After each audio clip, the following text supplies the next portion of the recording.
Mag-aapat na buwan pa lamang na nagsasama ang lalaking si Louie at Myla. Mahirap ang buhay pero kahit na papaano, kinakaya nilang makasalba sa araw-araw dahil sa parehong pagsisikap na kanilang ginagawa. Parehong nagtitinda ng karne ang mag-asawa sa tapat ng kanilang bahay.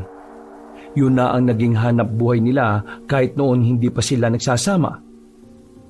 Maagang nagtana ng dalawa dahil sa tangkang paghihiwalayin sila ng kanilang mga magulang.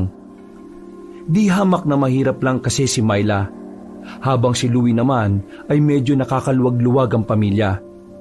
Ganun pa man, hindi naman naging hadlang ang antas ng kanilang pamumuhay para maglayo ang kanilang landas. Yun pa ang naging dahilan para mas isipin nila na para sila sa isa't isa. Mahal, pupunta ka ba mamaya sa imbitasyon ni Kimpoy mamayang gabi? Hindi na lang siguro muna, mahal. Bakit naman? Nung nakaraan pa nangungulit sa'yo yun Wala ka kasing kasama rito mamaya Maglilimang buwan na yung tiyan mo, kaya dapat hindi kita iniiwang mag-isa. Naku, ayos lang naman ako dito sa bahay. Kayang-kaya ko pa namang kumilos mag-isa Kaya sumama ka na sa kanila mamaya. Libangin mo naman ang sarili mo. Palagi ka na lang narito sa bahay at palaging ako na lang ang iniintindi mo. Siyempre mag-asawa tayo. Kahit na hindi pa tayo kinakasal, asawa na rin ang tingin ko sa'yo. At ang asawa, dapat laging sinasamahan. Alam ko naman yun. Pero siyempre, kailangan mo rin makihalubilo sa ibang tao. Kaya sige na, puntahan mo na sila mamayang gabi. Baka mamaya magtampo pa sa'yo si Kimpoy. Parang bata pa naman yon. Mahal ko naman Maraming salamat Huwag ka mag-alala. Kapag may Shanghai, uuwian kita. Naku, kahit hindi na kakain naman ako dito ng maayos Basta, uuwian pa rin kita. Niyakap ng lalaki ang kanyang asawa. Ganun lang kasimple ang kanilang buhay pero masasabi ni Louie na kontento na sila sa isa't isa. Matapos ang pag-uusap na yon, lumabas na muna si Louie ng kanilang bakuran. Bibili siya ng manggang hilaw sa kanto na pinaglilihian naman ng kanyang asawa. Bago siya makarating doon, nakita niyang may mga nagkukumpulang tao sa bahay ng kilalang tanod sa kanila. Napatigil siya sandali. Nalaman niyang nanganganak na pala ang asawa ng tanod na yon. Ang kaso nga lang, walang kumadrona. Wala ring sasakyan para maihatid sa ospital. Ang dating kumadrona sa kanila, namatay na. Sa katunayan, ang pagpapaanak ang iniisip din ni Louie sa oras na dumating na ang araw ng panganganak ni Myla. Mahirapan kasing makasakay. Kailangan pang maglakad ng halos 10 minuto para lang makarating sa terminal ng tricycle. Isang matandang babae ang napadaan at napatigil din. Tumingin ito sa kanya at nagtanong, "Anong nangyayari rito, iho?" Manganganak na po kasi yung asawa ni Mang Dinyo. Ang kaso, wala pong magpapaanak. Wala na po kasi yung kumadro na dito dati. Pinatay po kasi yun. Manganganak ba ka mo? Di ako nang bahala dyan. Bakit po? Kumadro na po ba kayo? Hindi na sumagot ang matanda at nakiraan na rin ito sa mga tao. Lumapit ito roon at naglabas ng mga gamit niya. Nagtataka man ang pamilyang yon pero pinatos na rin nila ang tulong ng matandang babae kahit na hindi naman nila ito kilala. Sandaling nakiosyoso na muna si Louie. Sa pagkakakita niya, marunong kumilos sa matandang yon. Sa puntong yon, para siyang nagkaroon ng pag-asa. Kumadro na nga talaga. Tagasan kaya siya dito? Naglakad na lamang siya at saka nagtungo sa bilihan ng mangga. Naabutan naman niya doon ang isa niya ring kaibigan na si Pido. Ang kaibigan nilang hindi gaanong nakikihalubilo sa kanila. Mula kasi nang mamatay ang lolo nito, madalas ay nasa loob na lang ito ng bahay. Nagbago na rin ang pananamit nito. Marami na ring nakasukbit na burloloy sa katawan, mga kwintas, pulseras at meron din mga balabal sa ulo kung minsan. "O Pido, buti naman at lumabas ka na ng bakuran ninyo. Kumusta?" "Ayos naman ako. Kaya ko naman mag-isa eh." "Mabuti naman kung ganon." "May kailangan ka ba?" Wala naman. Gusto ko lang sana malaman kung pupunta ka mamaya sa birthday ni Kimpoy. Di ba, kayo naman talaga ang mag-best friend nun? Hindi ko alam kung makakapunta ako. Marami akong ginagawa eh. Punta ka na. Pupunta rin kasi ako eh. Baka mamaya niyan, mailang lang din ako kasi maraming pumunta. Wala naman akong kilala masyado. Kaya sama ka na. Pag-iisipan ko. Yan. Kasama ko yan ha. Sabi ko, pag-iisipan ko. Wala naman ako sinabi na pupunta ako eh. Siyempre, parang ganun na rin yun. Bibili ka rin ba? Oo, para kay misis. Oo nga pala, buntis asawa mo. Ingatan mo yun ha. Oo naman, lagi ko naman siyang iniingatan eh. Ingatan mo kasi baka mamaya aswangin. Ha? Aswangin? Bakit? Hindi mo alam ang aswang? Alam ko ang aswang, pero meron ba nun dito? Kahit sa ang lupalop ng bansa natin meron. Kahit pa sa Maynila. Hindi lang talaga natin malalaman kagad. Kasi iba-ibang estilo ng pambibiktima nila. Depende sa lugar. Pansin ko, dumadami na yung kalaman mo sa mga ganyang bagay ah. May plano ka bang mag-albularyo? Hindi na sumagot si Pido at tumingin na lamang sa malayo. Nagkibit-balikat na lamang din si Louie. Nagpaalam na rin siya kay Pido matapos siyang makabili. Tumangulang sa kanya ang kaibigan at naglakad na rin pabalik. Nadaanan niya ulit ang bahay nila Mang Dinyo. Nakita niyang masaya na ang mga taong naroroon. Yung pala, nanganak na ang babae. Naririnig na nila ang iyak ng sanggol. Dali-dali siyang naglakad pa uwi para ipaalam sa kanyang asawa na meron ng komadrona sa kanilang lugar. Mahal! Mahal! Oh, ano pa nangyayari? Bakit sigaw ka ng sigaw dyan? Mahal, may komadrona na rito sa atin. Talaga ba? Mabuti naman kung ganon. Oo, yung asawa kasi ni Mang Dinyo, nanganak na. Buti na lang, may napadaan na matandang babae. Komadrona pala siya. Hindi na tayo mahirapang makahanap ng magpapaanak. Masaya ang mag-asawa. Isa kasi talaga yon sa problema nila. Mula nang magbuntis si Myla, walang araw na hindi naghahanap ng komadrona ang lalaki. Kung minsan pa nga ay nakakarating na rin siya sa mga kalapit nilang baryo. Mabilis na lumipas ang oras. Sumapit na rin ang kinagabihan. Naligo na si Louie para paghandaan ang okasyon na kanyang dadaluhan. Inasikaso siya ni Myla para siyang bata na talagang pinulbuhan pa sa likod. Behave ka doon ha. Kapag may mga babaeng lumapit sa'yo, sabi mo sa kanila na may asawa at anak ka na ha. Oo naman. Kahit hindi mo ipaalala sa akin, yan talagang sasabihin ko sa kanila, no? Humalik na ang dalaga sa kanya at saka naglakad na rin siya palabas ng kanilang bakuran. Bago tuluyang makalayo ay nagawa niya pang kumaway sa kanyang asawa. Mabilis na naglakad ang lalaking si Louie. Malayo pa lang, natanaw na niya si Pido na nakatayo sa harapan ng bahay nila Kimpoy. Wala rin siyang naririnig na ingay mula roon. Nang makalapit na si Louie, nagtataka siya kung bakit walang tao sa loob ng bakuran. Ang mga naroon lang ay ang mga mahabang lamesa na may mga pagkain at ilang alak. Pagbukas ng pinto, nakita nila si Kimpoy. Masaya itong lumapit sa kanila. O pre, nasaan ang mga bisita mo? Wala nga eh. Hindi nagdatingan. Sabay-sabay biglang naging busy. Pero, hayaan mo na. Masaya na ako na nandito kayong dalawa. Kayo lang naman kasi talaga ang solid na barkada ko eh. Pambira yung mga yun, oh. Sana hindi sila nag-oo. Kung di rin naman pala sila makakarating, di ba? Huwag kang iiyak, pre. Hindi naman ako iiyak eh. Baliw. Tara na at makapagsimula na tayong mag-inom. Pumasok na sila sa loob ng bakuran. Agad nilang nilantaka ng mga pagkaing nakahanda sa lamesa. Hindi pa nga sila natatapos, ipinagtabi na ni Louie ng Shanghai ang kanyang asawa. Sinimulan na rin nilang mag-inom.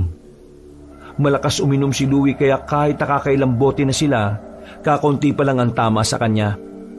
Maliban na lang kay Kimpoy na hindi naman talaga natural na umiinom ng alak. Si Pido naman, kahit may tama na rin ay tahimik lang. Alam nyo mga pre, si Aling Tonya kahapon, ang sabi, ang gwapo ko raw. Akala niya siguro type ko siya. Masyado ka ng assuming. Baka naman kasi sinondiments ka lang. Anong sinondiments? Baka compliments. Hindi pre, marunong talaga si Aling Tonya tumingin ng gwapo. Ako rin kasi sinabihan nun eh. Ikaw Pido, paano niya ako sasabihan eh, lagi ako nasa bahay. Puntayin niyo kaya sa bahay. Bakit bang hirap magkaroon ng asawa ngayon, Louie? Ano bang sikreto mo't nakapag-asawa ka? Sikreto nga eh, bakit ko sasabihin? Sus! Isa kang madamot! Hindi naman inaaral ang pagkakaroon ng asawa. Dumarating yun sa'yo kapag handa ka na. Oh, alam pala ni Pido eh. May asawa ka na ba? Si Aling Tonya! Sabay-sabay silang nagtawanan ng mga sandaling yon. Sa sobrang libang nila, hindi na nila namalaya na maingay na pala sila. Wala namang nagagalit doon dahil ilang metro ang layo ng bahay nila Kimpoy mula sa kasunod na bahay. Makalipas lang ang ilang minuto ay nagkayayaan na rin silang umuwi. Lasing na si Kimpoy, habang sakto lang naman si Louie at Pido. Tara na, uwi na tayo. Uy, baliw! Anong uwi? Yan lang ang bahay mo oh. Lasing na talaga. Ay, oo nga pala no. Di, hahatid ko na lang kayo sa mga bahay ninyo. Hindi na. Ayos na kami. Magpahinga ka na. Kami nang bahala sa sarili namin. Sus! Ang sabihin nyo sa akin, makikipagkita lang kayo kay Aling Tonya para makasama na ni Pido ang matandang yon. Uy, bunganga mo nga. Baka may makarinig pa sa'yo dyan, magkaroon pa ako ng issue. Oops! Sorry po. Buang ka talaga. O sige na, aalis na kami. Pasok ka na. Bilisan mo. Maraming salamat mga pare ha. Kung di kayo dumating, malungkot ang birthday ko. Sandali pang yumakap sa kanila ang lalaking si Kimpoy, sabay hampas sa puwet nila. Muntikan pa itong masubsob. Buti na lang ay nahawakan ni Pido sa kwelyo. Napapailing na lamang sila na makapasok na sa loob ang kanilang kaibigan. Tara na pre, sabay na tayo. Habang naglalakad ang dalawa, naramdaman ni Louie na parang may nakabuntot sa kanila. Nung una, inakala niya na baka si Kimpoy lang yon. Pero hindi. Kasi nang lumingon sila, narinig nilang nakapagtago na yon. Bakit pre? Ha? Oh, wala naman. Akala ko kasi sinusundan tayo ni Kimpoy eh. May sumusunod ba sa atin? Ewan ko nga eh. Parang, siguro. Teka lang. Kumuha ng malaking bato si Pido sa gilid. Maraan silang naglakad at nang makarating na sila sa halamanan, nakita nilang lumabas mula roon ang pusang kulay itim. Nakahinga sila na maluwag. Buong akala kasi nila ay may masamang loob ng sumusunod sa kanila. Pusa lang naman pala eh. Hindi na nagsalita ang binatang si Pido. Para bang meron itong ibang naisip. Pinagpatuloy na lamang nila ang kanilang paglalakad hanggang sa makarating na nga si Louie sa kanilang bahay. Nagpaalam na rin sa kanya si Pido. Pagpasok niya sa bahay, inabutan niyang gising pa si Myla. Nagtatahi ito kahit alas 11 na ng gabi. Oh, akala ko ba nag-inom kayo? Kumain lang kayo? Nag-inom kami. Hindi lang talaga ako nalasing. Di bale, may daladala nga pala akong Shanghai, mahal. Pinadala rin ito ni Kimpoy. Para daw sa buntis. Naku, maraming salamat. Di bale, kapag nagpunta siya rito bukas, lulutuan na lang natin ng pagkain. Lutuan ko na lang ng kakanin. Oo, pero alam mo ba, naawa nga ako ron kanina eh. Bakit? Yung iba niyang mga inimbita, hindi naman nagpunta. Kaming dalawa lang ni Pido ang naroon. Ang mahalaga naman, kayong dalawa eh. Yun nga rin ang sinabi ko sa kanya. Kaya yun, naging okay din naman siya. Ay, teka nga pala. Bakit ba gising ka pa rin hanggang ngayon? Tulog na ako kanina, kaso... Kaso ano? Kanina pa parang may nagbubukas ng bintana natin eh. Ha? Alam mo yung umuuga yung bintana? Buti na lang makapalang kahoy. Louie, tingin mo inaaswang ako? Agad na naalala ni Louie ang sinabi sa kanya ng kaibigang si Pido. Dito na niya napagtanto na pwedeng-pwede nga rin talagang aswangin ang kanyang asawa. Lalo na't malaki na rin naman ang tiyan nito. Naniniwala ka ba sa aswang, mahal? Ako kasi naniniwala ako. Maraming ganyan dun sa napuntahan kong probinsya ng tiyahin ko eh. Kung totoo ngang aswang yung naramdaman mo kanina, bukas na bukas din, maglalagay ako ng bawang sa bahay natin. Pero iniisip ko rin, baka naman magnanakaw. Sabihin na lang natin kaya kay Kapitan Tony. Wag na. Alam mo namang manyakis ang taong yun eh. Noon pa may pagnanasa sa'yo yun eh. Kahit nga ngayon malaki na tiyan mo, trip ka pa rin niya eh. Kung pwede ko lang suntukin, ako. Oh, yan ka na naman. Selos ka na naman dyan. Hayaan mo na. Sa halip na matakot sa aswang, nakaramdam na naman ng galit ang lalaki nang maalala ang ginawang pambabastos noon ni Kapitan Tony sa kanyang asawa. Bagong salta pa lang sila noon nang hampasin ng kapitan ang puwet ng kanyang asawa. Munti ka na niyang mabugbog ang kapitan, pero buti na lang nakapagpigil pa siya. Galit na galit si Louie dahil kahit na kailan, hindi sila nakatanggap ng kahit na anong paumanhin mula sa kapitan. Pasensya na. Nakakainis pa rin kasi talaga kapag naaalala ko eh. Ang mabuti pa, matulog na lang tayo. Bukas walang tinda, kaya makakapaglagay tayo ng mga bawang. Tumango na lamang ang lalaki. Humiga na rin sila at ilang sandali lang ay nakatulog na rin. Kinabukasan, bumili agad ng 2 kilong bawang ang lalaking si Louie. Maaga pa lang ay sinimulan na niyang maglagay ng pangontra. Habang abala siya sa kanyang ginagawa, ay biglang dumating ang kanyang kaibigan na si Kimpoy. Nakahawak pa ito sa ulo nang maupo sa gilid ng bakuran nila. Mahal, si Kimpoy narito. Uy, pare, bakit? Masakit ba ulo mo? Oo pre, ang dami ko yatang nainom kagabi. Nung marami, 1 bote ka lang no, mahina ka lang talagang uminom. Kayo ang lalakas nyo eh. Ginawa nyo lang bang gatas yung alak kagabi? Sanay na kasi kami. Ito naman no. Ano namang ginagawa nyong manggasawa? Para sa niya mga bawang? Sumeryoso ang mukha ng mag-asawa sa tanong na yon. Sumenyas na lamang si Myla na si Louie na lang ang magsabi. Kasi pare kagabi, pag uwi ko galing sa inyo, si Myla parang inaaswang daw. Yung bintana daw parang binubuksan eh. Ha?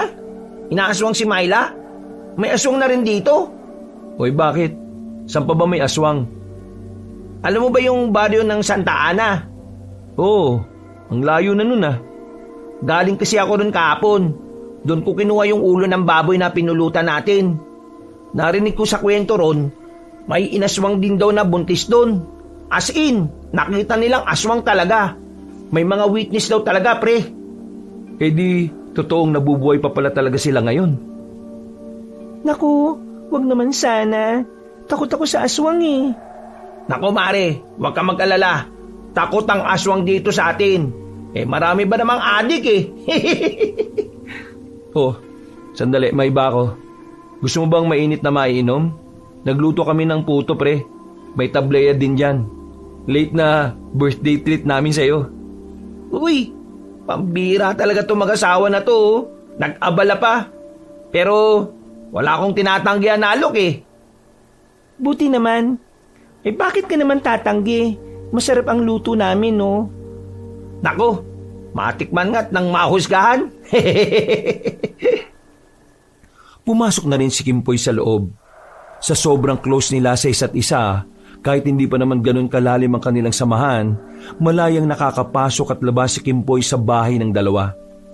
Magaan kasi talaga ang pakiramdam nila kay Kimpoy. Isa pa, ang lalaking ito ang tumulong sa kanila noong mga panahong wala silang mapuntahan.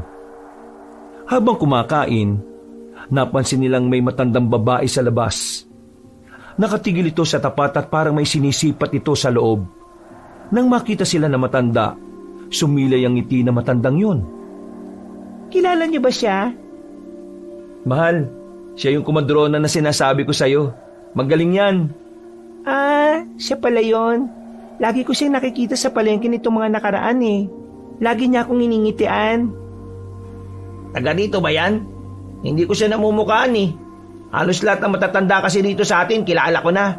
Lalo na si Aling Tonya. Pakiramdam ko, bago lang din kasi siya dito sa atin eh. Papalapitin sana nila ang matanda, pero naglakad na rin yun paalis. Napapakamot na lamang sa ulo ang lalaking si Louie. Bumalik na lamang siya sa loob para ipagpatuloy ang kanilang kainan. Mga bandang 5:00 naman ng hapon, lumabas ang mag-asawa para magsimba. Araw din kasi ng linggo nung araw na yon. Malapit lang naman ang simbahan sa kanila. Halos 5 minutong lakarin lang din. Nang makarating sila roon, nakasalubong nila ang matandang komadrona. Nakangiti agad yon at nakatingin kay Myla. Partikular na sa tiyan ng babae. Maglilimang buwan ng tiyan mo, iha? Nako, kapag manganganak ka, pwedeng sa akin ka na lang manganak. Ang sabi nga po sa akin ng asawa ko, kumadrona daw po kayo. Oo, kumadrona nga ako sa amin. Dito na muna ako lumalagi sa inyo kasi marami daw buntis dito. Alam mo na, kailangan ko rin kasi ng pera. Sige po, kapag manganganak na po si Myla, kayo na po ang hahanapin namin. Nako, mabuti pa nga. Mahirap pa naman dito sa lugar ninyo, ang layo ng ospital. Kaya nga po eh. Sige po, papasok na po muna kami. Magsisimba pa po kasi kami eh. Sandali. Teresita nga pala ang pangalan ko. Kayo, anong pangalan niyong dalawa? Ako po si Louie at ang asawa ko naman po ay si Myla. Kinagagalak ko kayong makilala. Ngumiti na lamang sila bilang tugon at nagsimula na rin maglakad. Habang papalayo sila, nararamdaman pa rin ng babaeng si Myla na parabang nakatingin pa rin sa kanila ang matandang babae. Pero hindi na lamang yun pinansin ni Myla at itinoon na lamang ang atensyon sa nilalakaran. Nakakagaan ng misa para sa mag-asawa. Tuwing magsisimba sila, pakiramdam nila ay ipinanganak sila ulit. Sobrang luwag ng kanilang paghinga. Hindi naman sila sobrang relihiyoso, pero nakaugalian na nilang magpasalamat sa Diyos sa tuwing araw ng linggo. Pagkatapos ng misa, agad na rin silang naglabasan. Bumili na muna sila ng sampagita sa gilid at saka umuwi na rin ang bahay. Pagdating ng kinagabihan, maagang naging tahimik ang paligid. Walang maririnig na mga nagigitara sa inuman. Ganon din ang linggo ng gabi sa kanilang baryo. Mahal, kapag malapit ka ng mga anak, huwag mo na akong tulungan sa tindahan ha. Ako nang bahala. Mas maiging pinapahinga mo na lang. Sigurado ka ba, mahal? Oo naman no. Dapat nga di ba kapag buntis nagpapahinga talaga. Kasi hindi natin alam kung gaano kalakas ang bata. Hindi pa rin naman tayo nakakapagpa-check up mula nang mabuntis ka. Sige, makikinig na lang ako sa iyo. Para din naman ito sa bata eh. Ayun, good girl ka naman pala eh. Sus, anong good girl ka dyan? Gagawin ko lang din naman ang tama, no? Basta, good girl ka pa rin sa akin. Wala nang ibang good girl sa buhay ko. Natigilan ng kanilang lambingan na mapatingin sila sa labas ng kanilang bakuran. Meron kasi silang naririnig na kaluskos. Parang nakatapak na mga tuyong dahon. Sa puntong ito, agad na bumakas ang takot sa mukha ni Myla.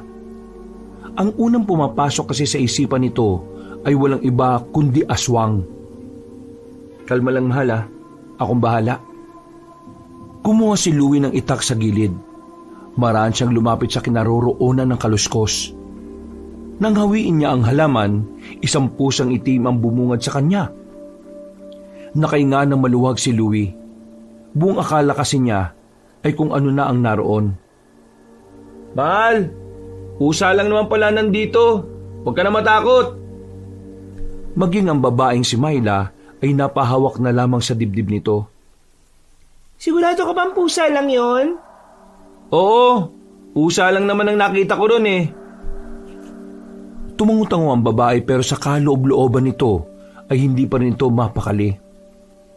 Pinilit na lamang ni Myla na alisin sa kanyang isip ang mga naglalaro sa kanyang utak. Makalipas ang 3 buwan, 1 buwan na lang ay manganganak na si Myla. Kaya naman hindi na rin ito nagpapagod. Si Louie na lamang ang nagbubukas at nagsasara ng kanilang tindahan.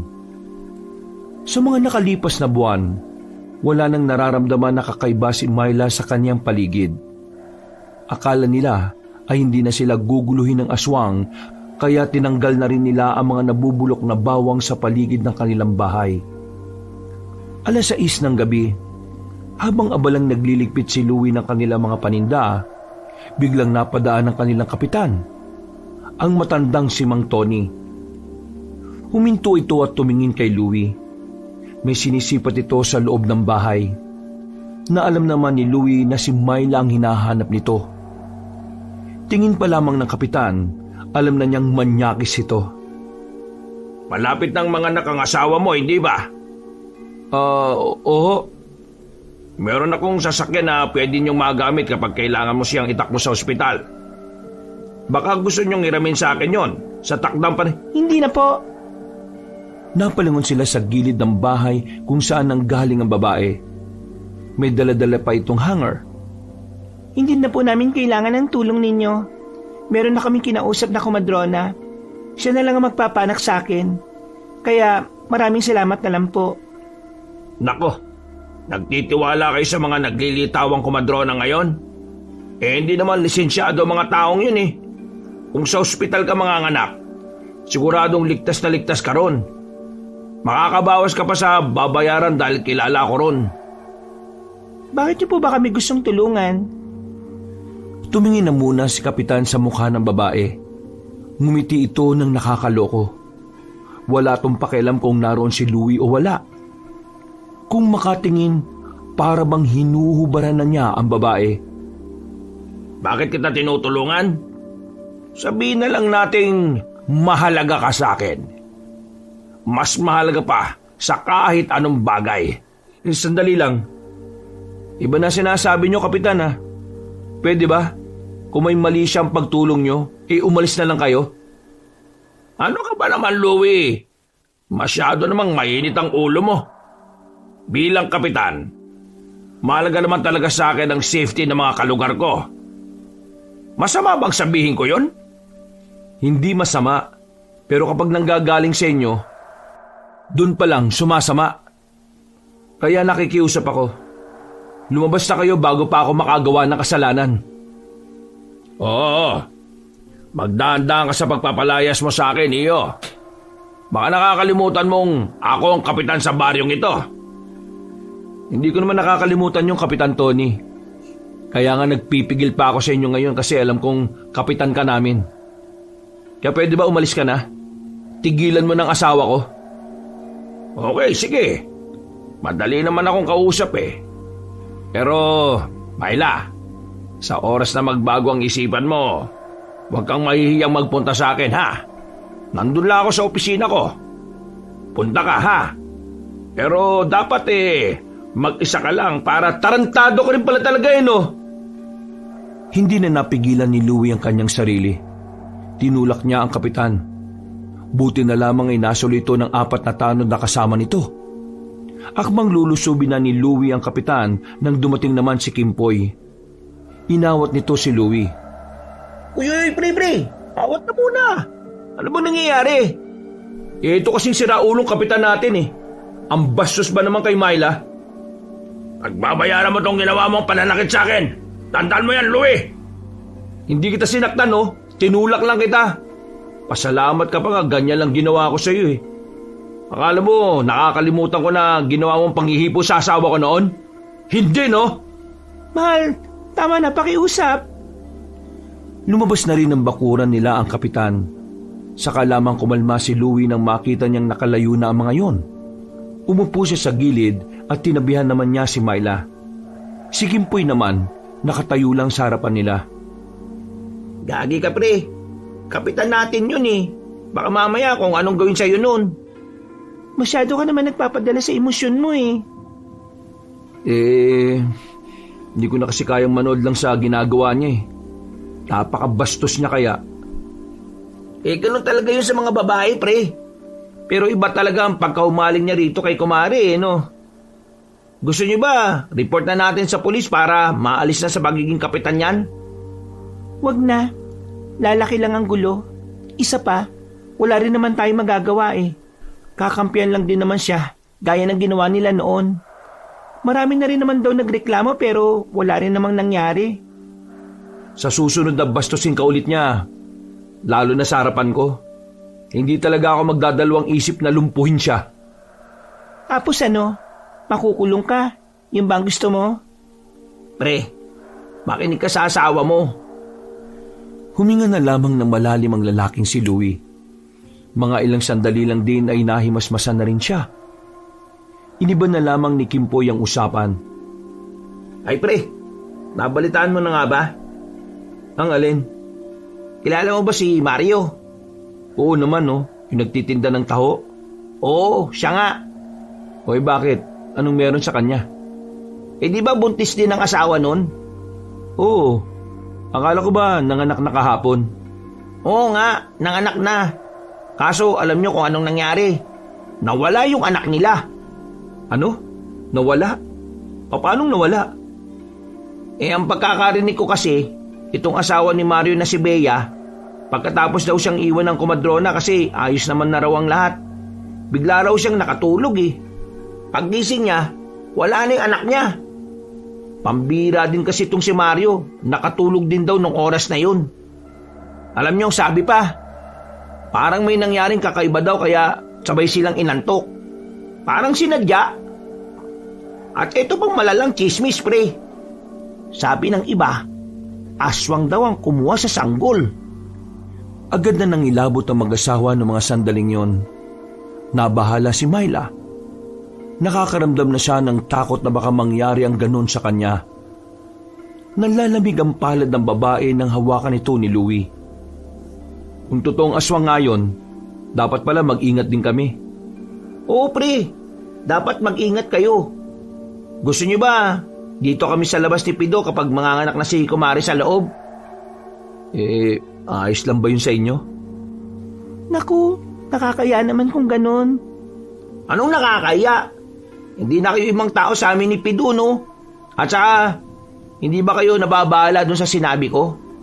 Nung malaman ko ngayon, ang una kong inisip kayong dalawa eh. Kaya, wag na kayong mahiya. Kami nang bahala sa inyo sa araw na yon. At pre, wag mo na pala munang iwan tong si Kumari. Kasi nitong mga nakakarang araw nagiging matunog na yung aswang dito sa atin eh. Wag naman sana pero baka mamaya si Kumari ang madaanan kapag wala ka. Oo, maraming salamat pre. Tumango na lamang si Kimpoy sa kanila. Tinapik naman siya ni Kimpoy sa balikat. Mabuti na lamang at meron siyang kaibigan na maaasahan na gaya ni Kimpoy at Pido. Makalipas pa ang ilang mga araw, napapadalas na ang pabalik-balik ni Aling Teresita sa kanilang bahay. Sa loob ng isang araw, 2 beses itong nagpupunta sa kanila para suriin ang bata sa loob ng tiyan niya. Hindi alam ni Louie kung normal ba ang ganon sa mga komadrona. Para kasing mas sabik pa si Aling Teresita sa paglabas ng bata kaysa sa kanila. Hapon ng 5:00, naroon na naman si Aling Teresita. Nasa loob sila ni Myla habang siya naman ay nagpapakulunan ng tubig. Mga ilang sandali lang narinig niyang nagsalita ang matandang babae. Alam mo na ba na mabango mga sanggol sa unang labas nila? Mabango? Paano mabango? Hindi sila malansa. Mabango sila. Naintriga si Louie sa kanyang narinig. Kaya naman, sandali siyang lumapit sa pintuan para mas marinig niya kung ano man ang pinag-uusapan ng mga yon. Aling Teresita, nabalitaan niyo ba yung tungkol sa sanggol na tinangay daw nung nakaraan? Hanggang ngayon hindi pa rin ho nahahanap yung sanggol. Tingin niyo po, aswang po kaya talagang kumuha doon? Ako ang nagpanak sa babaeng yon. Yung Bea ang pangalan. Hindi ako naniniwala na aswang ang kumuha doon, iha. Lahat ng pinapaanak ko, binibigyan ko ng pangontra ang mga sanggol. Pangontra? Ano pong pangontra? Pangontra para hindi sila malapitan na kahit na anumang elemento. Alam ko naman kasi na ang mga sanggol kapag lumabas na sa kanilang ina, maraming elemento ang nakaabang sa kanila. Kaya naman, hindi ako naniniwala na aswang ang kumuha sa sanggol. Hindi siya makakalapit sa bata kung aswang siya. Kaya ang hinala ko dyan, isa sa mga taong may galit sa kanila. O baka naman mga taong may inggit. Sa narinig na yun ni Louie, napaisip din siya sa sinabi ng matandang si Teresita. Napagtanto niya na maaari nga rin talagang mangyari ang sinasabi ng komadrona. Pero hindi pa rin nawawala sa isipan ni Louie ang posibilidad na totoong ang may aswang na gumagala sa kanilang baryo. Babalik na sana si Louie sa kanyang ginagawa, pero narinig na naman niya ang sinabi ni Aling Teresita. Ako ang bahala sa anak mo. Hindi ko siya hahayaan. Makakalabas siya sa iyo nang hindi ka nahihirapan. Walang mangyayaring masama sa inyong dalawa. Mabilis na lumipas sa mga araw. Dumating na nga ang araw ng panganganak ng babae. Nung mga sandaling yon, kabado na si Louie. Makailang ulit niyang ipinagdarasal na sana walang mangyaring masama sa kanya mag-ina. Kasama niya si Kimpoy at Pido sa bakuran. Naroon sila para bantayan ng babaeng si Myla habang nanganganak.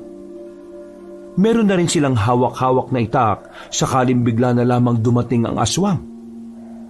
Dapat pala, naglagay tayo ng maraming bawang para hindi makalapit ang mga aswang, no? Hindi naman totoong tumatalab ang bawang sa kanila.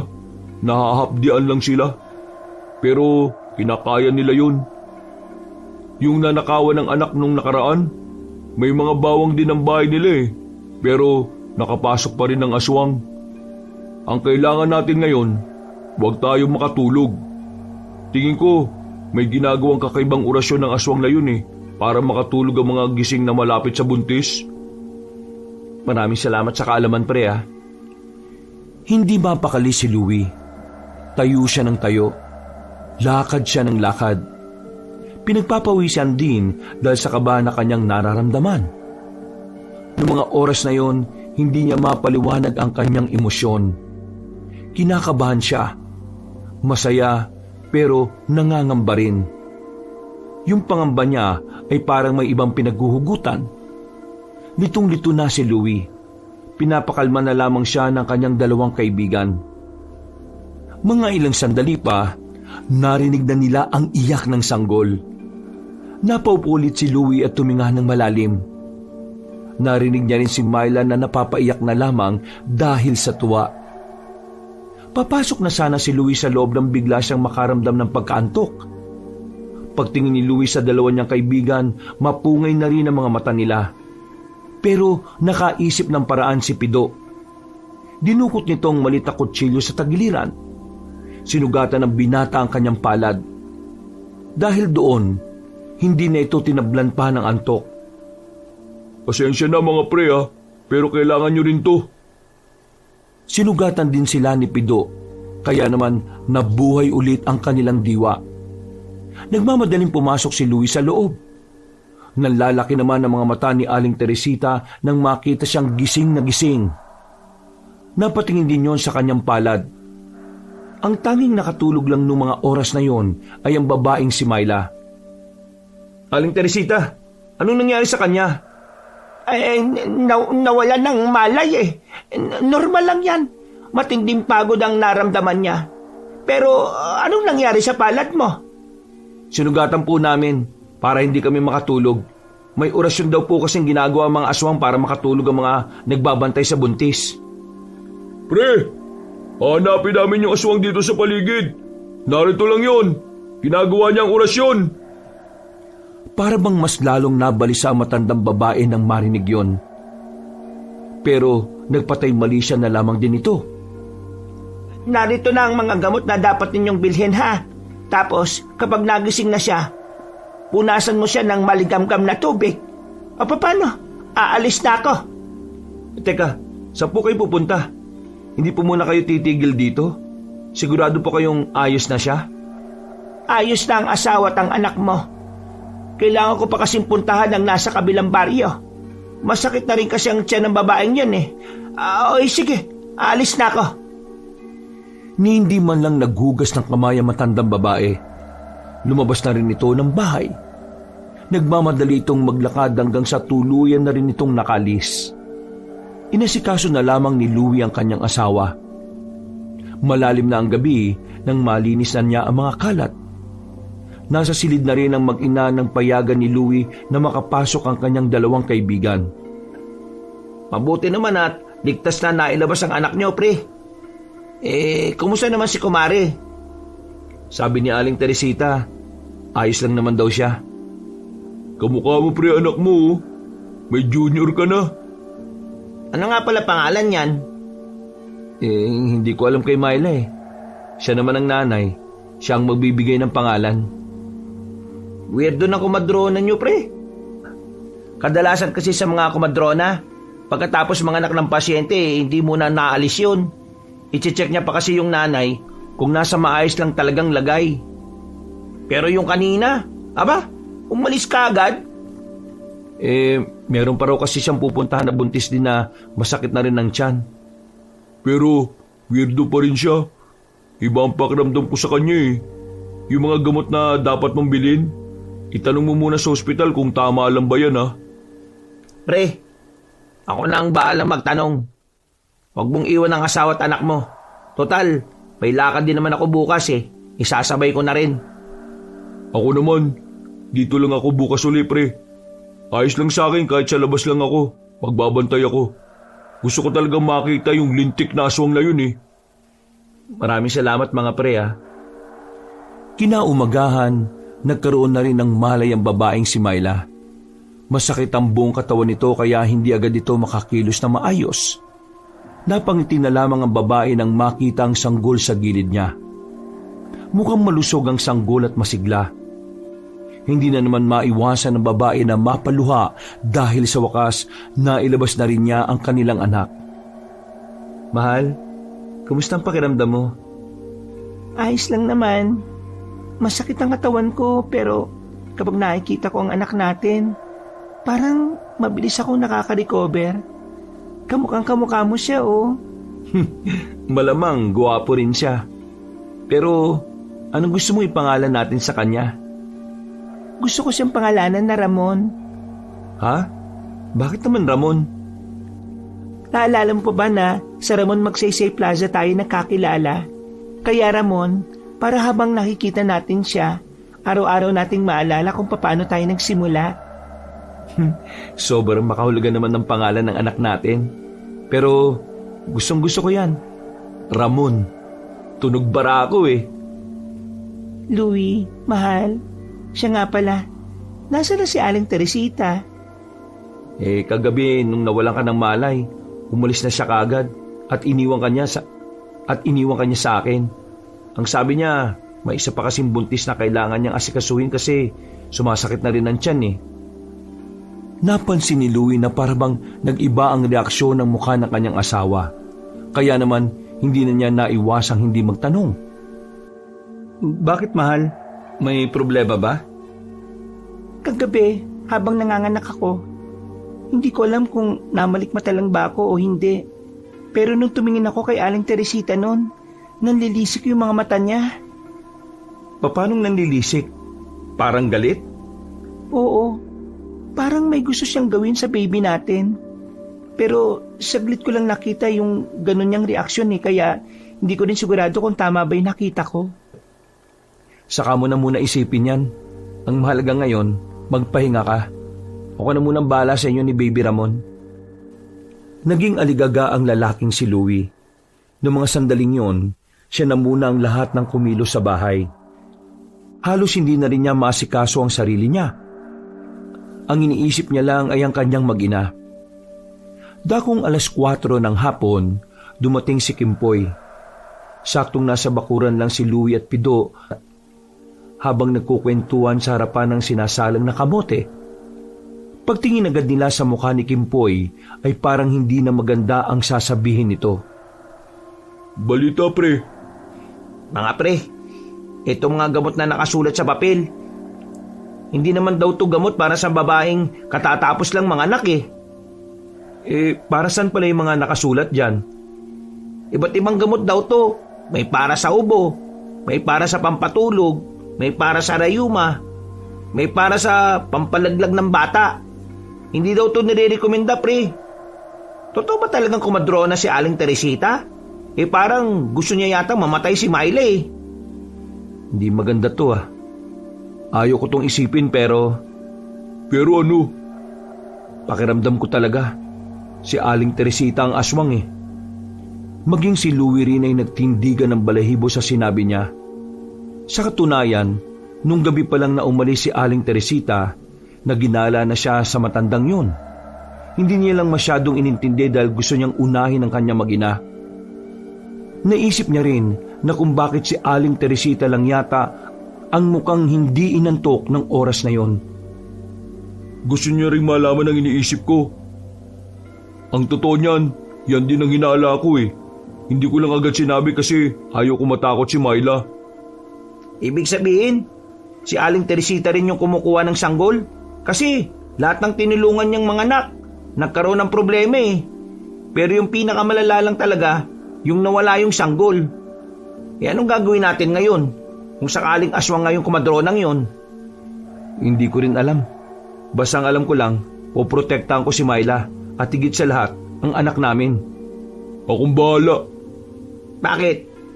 Alam mo ba kung paano lalabanan ng matandang yun kapag umatake yun?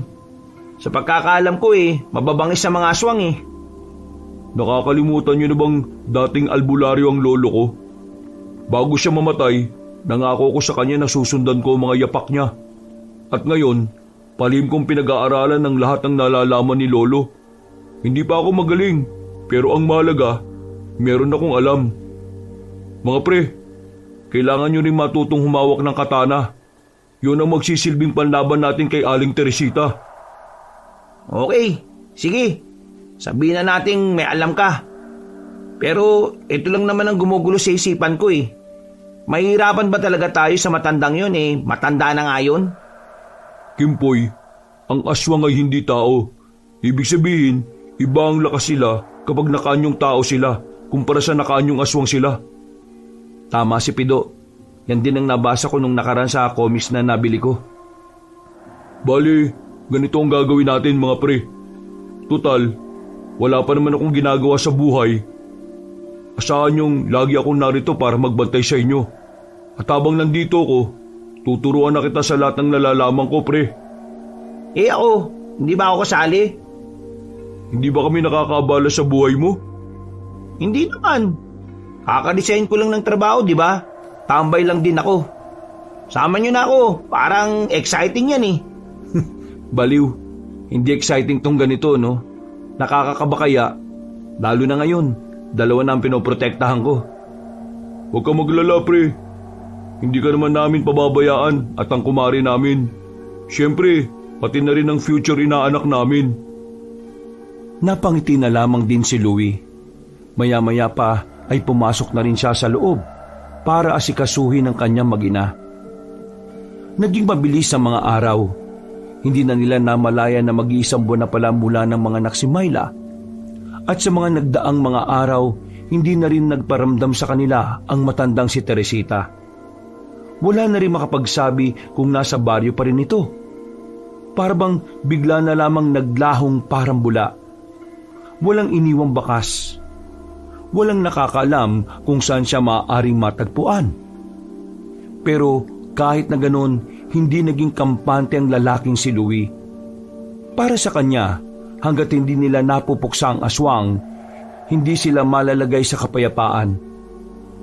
Mahal, magpunas ka naman ng pawis mo. Yayakap ka kay baby, pawis na pawis ka. Ay, pasensya na mahal ah. Sabik na sabik lang talaga ako makita ang baby Ramon natin eh. Yan bang pagpapractice nyo ng mga kaibigan mo? Kailan matatapos? Naawa na ako sa iyo eh. tindahan ka sa umaga hanggang hapon, tapos sa gabi naman, nag-iensayo kayo dito. Wala ka ng pahinga. Mahal, ayos lang naman ako. At saka, ginagawa ko naman to para sa inyo eh. Para kung sakali mong malagay sa alanganin ng buhay ninyo dahil sa mga aswang na yon, meron ako magagawa para sa inyo. Mahal, sigurado ka ba talagang dyan sa aswang na yan? Baka mapahamak naman kayo dyan eh. Mahal, kahit hindi nagpaparamdam ang mga aswang dito sa atin, may mga nababalitaan kami na sa ibang baryo muna sila nang gugulo. Kaya mas mainam ng handa tayo. Si Aling Teresita, hindi pa rin ako makapaniwala na aswang siya. Mukha kasi siyang mabait eh. Magagaling daw talaga kasing manlindlang ang mga aswang. Mabuti na lang nung nanganak ka, hindi kami nakatulog. Kasi kung nagkataon, baka wala na rin si baby. Bumuntong hininga na lamang ang babaeng si Myla. Niyakap na lamang din ito ni Louie. Dumaan ang isa pang buwan. 6 na buwan hanggang sa mag-1 taon. Pero tuluyan nang hindi nagpakita ang matandang si Teresita sa kanilang lugar. Dahil doon, inakala nilang wala nang mangyayaring kababalaghan. Nabinyagan na ang anak nilang si Ramon. Tapos na rin ang unang kaarawan. Gumaganda na rin ang takbo ng kanilang buhay dahil mas lumaki ang tindahan nila ng karne at isda. Nako, nagsisimula na maglagad tong inaanak namin ah. Pag 2 taon nitong ni Ramon, tumatambling na to. Nasa bakuran sila nung hapon na yon. Tuwang-tuwa sila habang pinagmamasdan ng batang si Ramon na nakatayo at nakakapit sa kamay ng ina. Baka mo sa susunod na linggo tuwid na magsalita yan. Madali namang matuto ang isang bata kapag yung paligid niya healthy para sa kanya. Kaya kayong 3, wag na wag niyong tuturuan ng kalokohan to ah. Mayayari kayo sa akin. Nagtawanan na lamang sila ng mga sandaling yon. Pero hindi nila inakala na ang tawanan na yon ay mapapalitan na naman ng kaba. Dahil muli na namang mahahaluan ng kababalaghan ang kanilang buhay nung gabing yon. Dakong 9:00 ng gabi, nasa silid na ang kanya mag-ina. Nagpapahinga na ang mga yon. Habang si Louie naman ay nasa sala lang sila. Tinatakpan ng sahig nilang yari sa pinagkabit-kabit na kawayan. Habang abala ang lalaking si Louie, nagulat siya nang makitang parang may tao sa silong nila. May mata kasi siyang nakita, talagang sumilip pa yon sa butas na gusto niyang lagyan ng takip. Agad na napatayo ang lalaki. Pasimple niyang kinuha ang katana na binili niya pa sa bayan. Nakita siya ni Myla sa ganoong kalagayan. Sinenyasan niya lang ang asawa niya na kunin ang bata at huwag mag-iingay. Nang muling sumilip ang nasa ilalim, hindi nagdalawang isip si Louie na saksakin ng katana ang nasa ilalim. Pag-angat niya ng katana, meron na yung dugo. Agad siyang lumabas ng bahay. Nakita niya ang isang lalaki na nagmula sa silong nila. Gumagapang yun na mabilis. Bumangga pa sa bakod nila. Hahabulin pa sana niya yon pero biglang lumundag ang lalaki at saka umakyat na rin sa puno. Lumundag-lundag hanggang sa hindi na niya nakita pa. Noong mga sandaling yon, punong-puno ng takot ang kalooban ni Myla para sa kanilang anak. Pinakalma ni Louie ang kanyang asawa. Mga ilang sandali lang din, dumating na rin si Kimpoy matapos itong matanggap ang text message ni Louie. Nasaan si Pido? Tulog na yata kaya hindi na nabasa text ko Kumusta kayo rito pre? Nasaktan ba kayo? Yung bata? Ayos lang kami pre. Walang nasaktan sa amin. Sa katunayan, nasaktan ko pa yung aswang na nasa ilalim ng bahay namin. Natusok ko siya sa mata pre. Pero nagtataka ako pre. Lalaki yun. Lalaki na si Aling Teresita? Sira. Ibig kong sabihin, hindi siya si Aling Teresita kasi lalaki nga yun. Teka. Ibig ba nitong sabihin, hindi aswang si Aling Teresita? Meron akong 2 naiisip pre. Pwede nagkamali tayo sa bintang natin sa aswang siya. At normal lang siyang tao. Pero pwede rin namang aswang din siya at hindi lang siya nag-iisa. Diyos ko, kung meron pang ibang aswang, ibig sabihin, Ibig sabihin, mas delikado. Paano kung si Aling Teresita pala may mga kasamang aswang?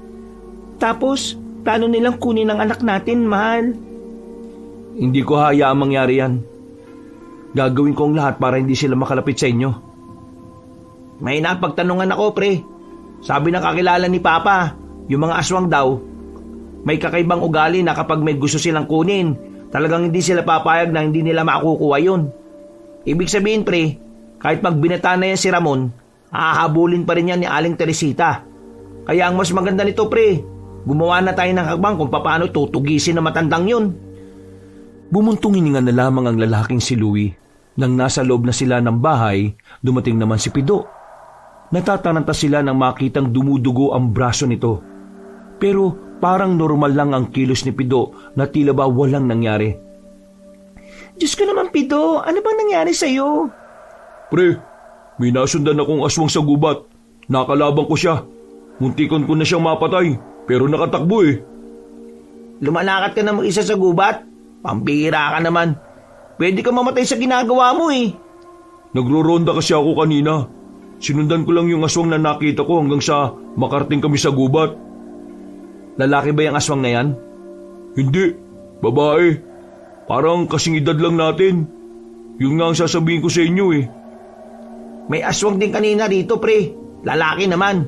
Natusok daw ni Louie sa mata kaya tumakbo lang. Kung ganun, hindi lang pala nag-iisa ang kalaban ko kanina. Ibig sabihin marami sila. Yan nga ang usapan namin kanina eh. Kung saan-saan ka kasi nagpupunta eh. Pare, kailangan nyo na makalipat ng bahay. Delikado na kayo rito. Hindi titigil yung si Aling Teresita hanggat hindi niya nakukuha si Ramon. Nang matapos ang usapan na yon, pinagpahingan na rin ni Louie ang kanyang mag-ina. Habang sila naman, nananatiling gising at nagbabantay sa paligid. Wala naman ng aswang na bumalik noong sandaling yon. Inabot na sila ng umaga. Dahilan para makaramdam na rin sila ng antok. Pinauwi na muna ni Louie ang dalawa niyang kaibigan para makapagpahinga rin. Siya naman ay pinatulog na rin muna ni Myla. Kailangan niya kasing matulog dahil ilang araw na rin siyang hindi nakakapagpahinga na maayos. Dakong 4:00 ng hapon, nagising si Louie na makarinig siya ng kalabog. Pagsilip niya sa sala, nasa saig na ang mga plato na pinagugasan ni Myla. Agad naman tumayo ang lalaki dahil sa pagkabahala. Nakita niya ang asawa na natulala habang nakatingin sa labas. Pero wala namang makita si Louie na naroon. Mahal, anong nangyari? Si Aling Teresita, nakita ko sa labas. Nakatayo siya sa labas ng bakura natin habang nakangiti. Agad na kinuha ni Louie ang katana na nakasabit sa dingding. Lumabas siya ng kanilang bahay. Tiningnan niya ang paligid, pero wala na siyang nakita roon. Kaya habang maliwanag pa, nag-impake na ng damit ang mag-asawa. Walang ideya si Louie kung saan siya maaaring pumunta. Gulong-gulo ang kanyang utak noon. Ang tanging tumatakbo sa isipan niya ay mailayo ang kanyang mag-ina. Pre! Pido! Tinawag niya ang kaibigan nang nasa harapan na sila ng bahay ng binata. Dala-dala na nila ang kanilang mga gamit. O pre, anong nangyari? Nakita raw ni Myla kanina si Aling Teresita sa labas ng bahay namin eh. Tingin ko pre, bumalik na siya para kunin tong anak namin. Sige. Handa ko lang mga gamit ko. Tapos pupunta na natin si Kimpoy. Siya ang may alam ng mahihiraman ng masasakyan natin paalis. Walang sinayang na pagkakataon ng lalaking si Pido at agad na rin naman itong naganda. Pagkatapos, tinungo naman nila si Kimpoy. Pinuntahan nila ang matandang si Tonya. Ang matandang laging tinutokso nila kay Kimpoy. Kinapalan na lang ni Kimpoy ang mukha para makahiram ng owner-type jeep. Buti na lang ay nadala niya sa kaunting bola ang matanda. Kaya naman, meron na rin silang nagamit para makaalis. Sabi ko na nga ba, ikaw talaga ang type ni Aling Tonya eh. Tumigil ka nga dyan. Ang mahalaga ngayon, makakalis na tayo. Maliligtas na natin ang inaanak natin. Mga pre, maraming salamat talaga ha.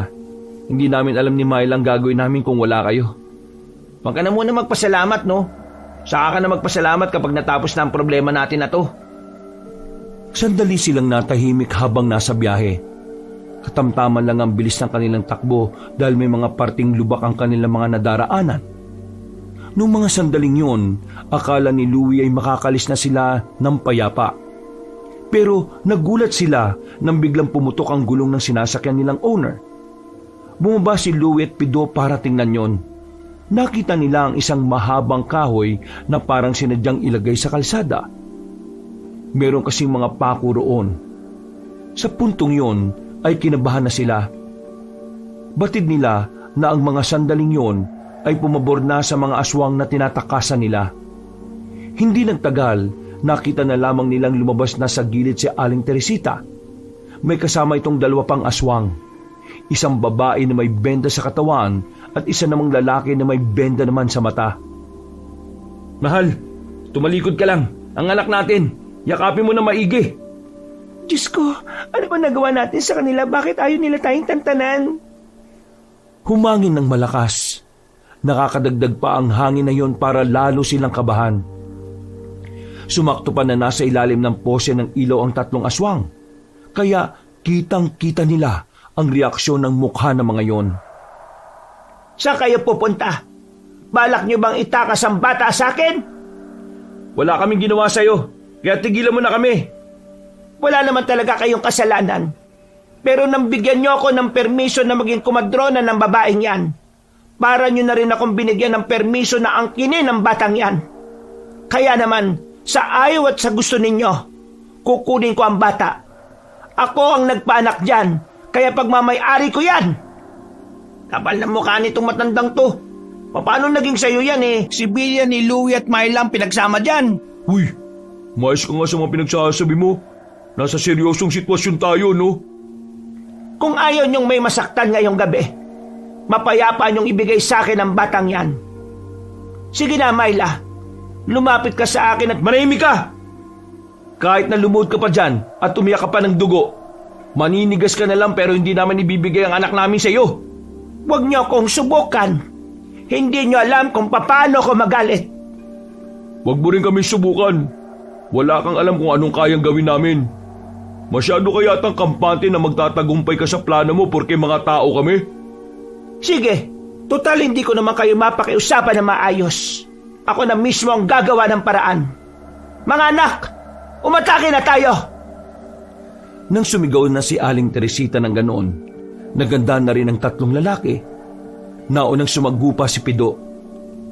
May kung anong kinuha ang lalaki sa bulsa nito na sinaboy naman sa mukha ng 2 anak ni Aling Teresita.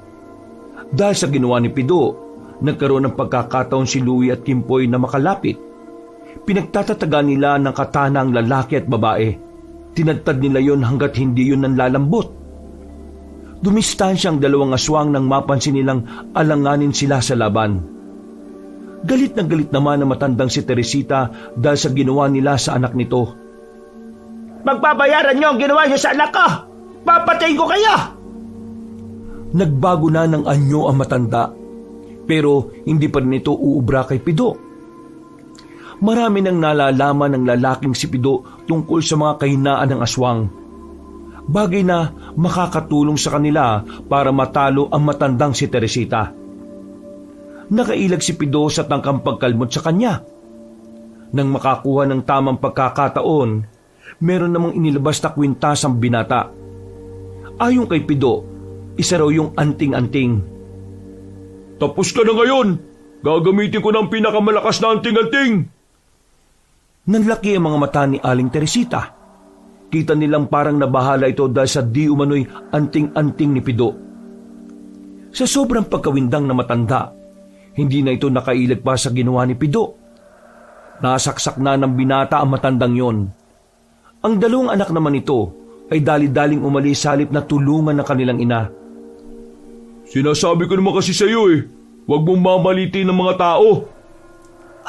Anong klaseng anting-anting yan? Ito, hindi naman talaga to anting-anting Niloko lang kita. Ginamit ko lang ang kainaan ng mga aswang na madaling linlangin sa laban. Sa narinig ni Aling Teresita, lalo itong nagalit. Umangal ito ng malakas. Pero nang hugutin na ni Pido ang katana, tuluyan ang bumagsak ang matandang babae sa lupa. Nakadilat pa ito bago ito tuluyang lagutan ng hininga. Noong mga sandaling yon, kahit na aswang naman ang kanilang pinaslang, kinabahan pa rin sila. Kaya naman, bago pa man may makakitang ibang tao, nagmamadali na silang umalis.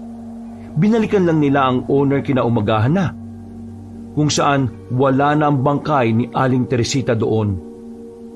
Kinahaponan naman, natagpuan ng mga mangangaso sa gubat ang 2 bangkay din ng aswang, isang babae at isang lalaki. Yun ang mga anak ni Aling Teresita na hindi na rin kinayang makauwi dahil sa dami ng tama sa katawan. Dahil doon, nabawasan na rin ang pag-aalala nila Louie. Akala kasi nila ay mabubuhay pa ang mga yon at makakabalik para gantihan sila. Sa pagkamatay ng 3 aswang, napanatag na rin sa wakas ang kalooban ng mag-asawa. Ang pangyayaring yun ay kumalat sa buong baryo, kaya naman nawala na rin ng takot ng mga tao, lalong-lalo na ang mga buntis sa kanilang lugar. Lumipas pa ang 2 linggo, kitang-kita ang pagiging masigla ng kanilang baryo. Higit sa lahat, mas dumami na naman ang mga nagbuntis. Natatawa na nga lang sila dahil parang hinintay lang ng mga residente na mawala ang mga aswang bago sila mag-anak na mag-anak. Ang birang buhay to. Kinuha na naman akong ninong ng anak ni Topper. Hindi ko naman yung close eh. Ang sungit pa ng asawa. Anak na naman sila ng anak porque wala ng aswang. Mabisang birth control din sana yung aswang no? Wala naman tayong magagawa kundi talagang mahihilig sila eh. Basta, wag lang tayong kuning ninong, gaya dito kay Timpoy. Akala yata nila marami akong pera eh. Kung sa bagay, ang mga magulang ngayon, kukunin ka lang na ninong kapag alam nilang kaya mong magbigay ng regalo sa Pasko. Buti na nga lang, hindi ako ganun pre. Ano ba kayo? Kahit di na kayo magbigay ng pamasko, itong ginawa nyo na pagtulong sa amin, sapat na yun. Tumayo kayong pangalawang magulang ng anak namin. Yun ang pinakamahalaga. Oh, magmerienda na muna kayo. Tablay at puto lang ito ha. Maraming salamat, mahal. Ikaw din, magmerienda ka na. Payapa ang sandaling yun para sa kanila dahil wala na silang gaanong iniisip na may ugnayan sa mga aswang. Nakakalabas na rin si Myla ng bahay na mag-isa. Hindi na ito kailangang samahan pa para lang makabili sa palengke. Dakong 6:00 na ng gabi, naiwan si Louie sa bahay. Siya lang ang kasama ng kanyang anak. Wala si Louie at Pido dahil umuwi na muna ang mga yon. Habang nilalaro niya ang anak niya, bigla na lamang umiyak ang kanyang anak. Nung una, akala niya'y natusok lang yon ng kung ano. Agad niyang binuhat ang bata at sinuri ang katawan nito. Wala naman siyang nakitang kahit na ano. Pero hindi niya pa rin mapatahan ng bata. Kahit anong duyan ng kanyang gawin, wala pa rin nangyayari. Iyak pa rin ang iyak. Maya-maya pa, naramdaman na lamang niya na parang uminit ang katawan ng bata. Kinuha niya ang thermometer. Nabahala siya nang malaman na mataas ang lagnat ng kanyang anak. Laking pagtataka niya noon dahil sa isip niya, parang biglaan naman ang pagkakaroon ng sakit ng bata. Bago kasi lumabas si Myla, normal ang init ng katawan nito. Masigla rin. Tumatawa pa nga kapag nakikipaglaro siya. Diyos ko anak, bakit ka pa nilalagnat? Kinarga niya ang bata at lumabas sila ng bahay. Pupuntahan niya sana sa palengke si Myla pero hindi pa siya nakakalayo. Meron siyang nasaging matandang lalaki sa daan. Agad din naman siyang humingi ng paumanhin. Ngumiti lang din sa kanya ang matandang lalaki. Hindi na niya yun inintindi pa. Sakto naman na nakita niya si Myla na pabalik na. Bakit? Anong nangyari kay Ramon? Hindi ko nga alam mahal eh. Bigla na lang siyang nilagnat. Okay naman siya nung bago ka lumabas eh. Diyos ko, sino bang may tricycle dito? Kailangan natin siyang dalhin sa ospital. Pupuntahan na sana nila si Kimpoy para makahiram sila ulit ng masasakyan. Pero nakasalubong na naman ni Louie ang matandang lalaki na nakabanggaan niya. Kailangan nyo ba ng masasakyan? Emergency yata yan Sumama na kayo sa akin. Alika, Meron ako sasakyan dito, bilisan niya. Kahit na hindi nila kilala matanda, naging desperado na rin sila. Wala na silang oras para mag-usisa pa kung sino yon. Ang mahalaga na lamang sa kanila ay madala agad sa ospital ang bata. Tricycle ang sinakyan nila.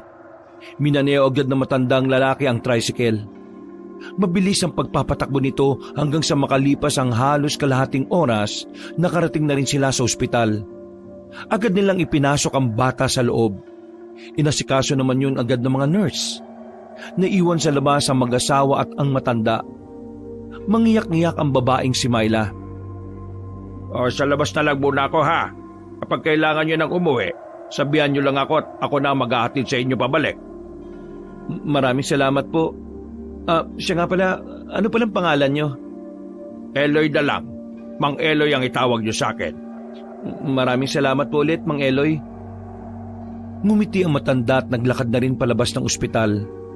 Niyakap na lamang niya si Myla para kahit na papaano gumaan naman ang pakiramdam nito.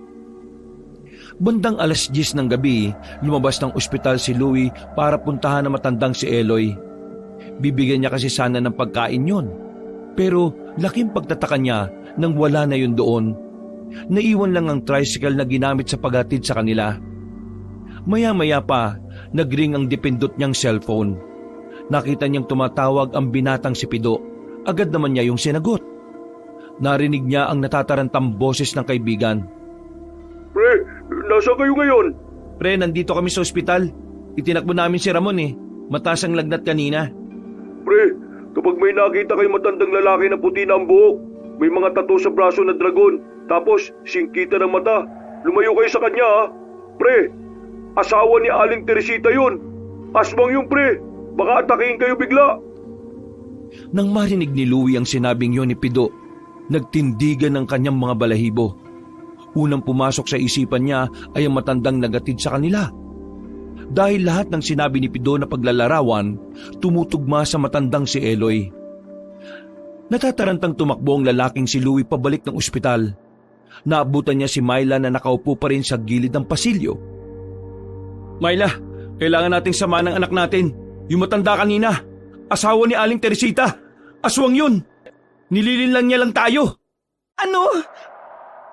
Kahit na bawal pa silang pumasok sa loob, pumasok na sila roon para lang personal na bantayan ang kanilang anak. Pilit silang pinapalabas ng nurse, pero nakiusap sila roon. Sa kalagitnaan ng pakikipagtalo nila, bigla na lamang namatay ang ilaw sa loob ng buong ospital. Sobrang dilim.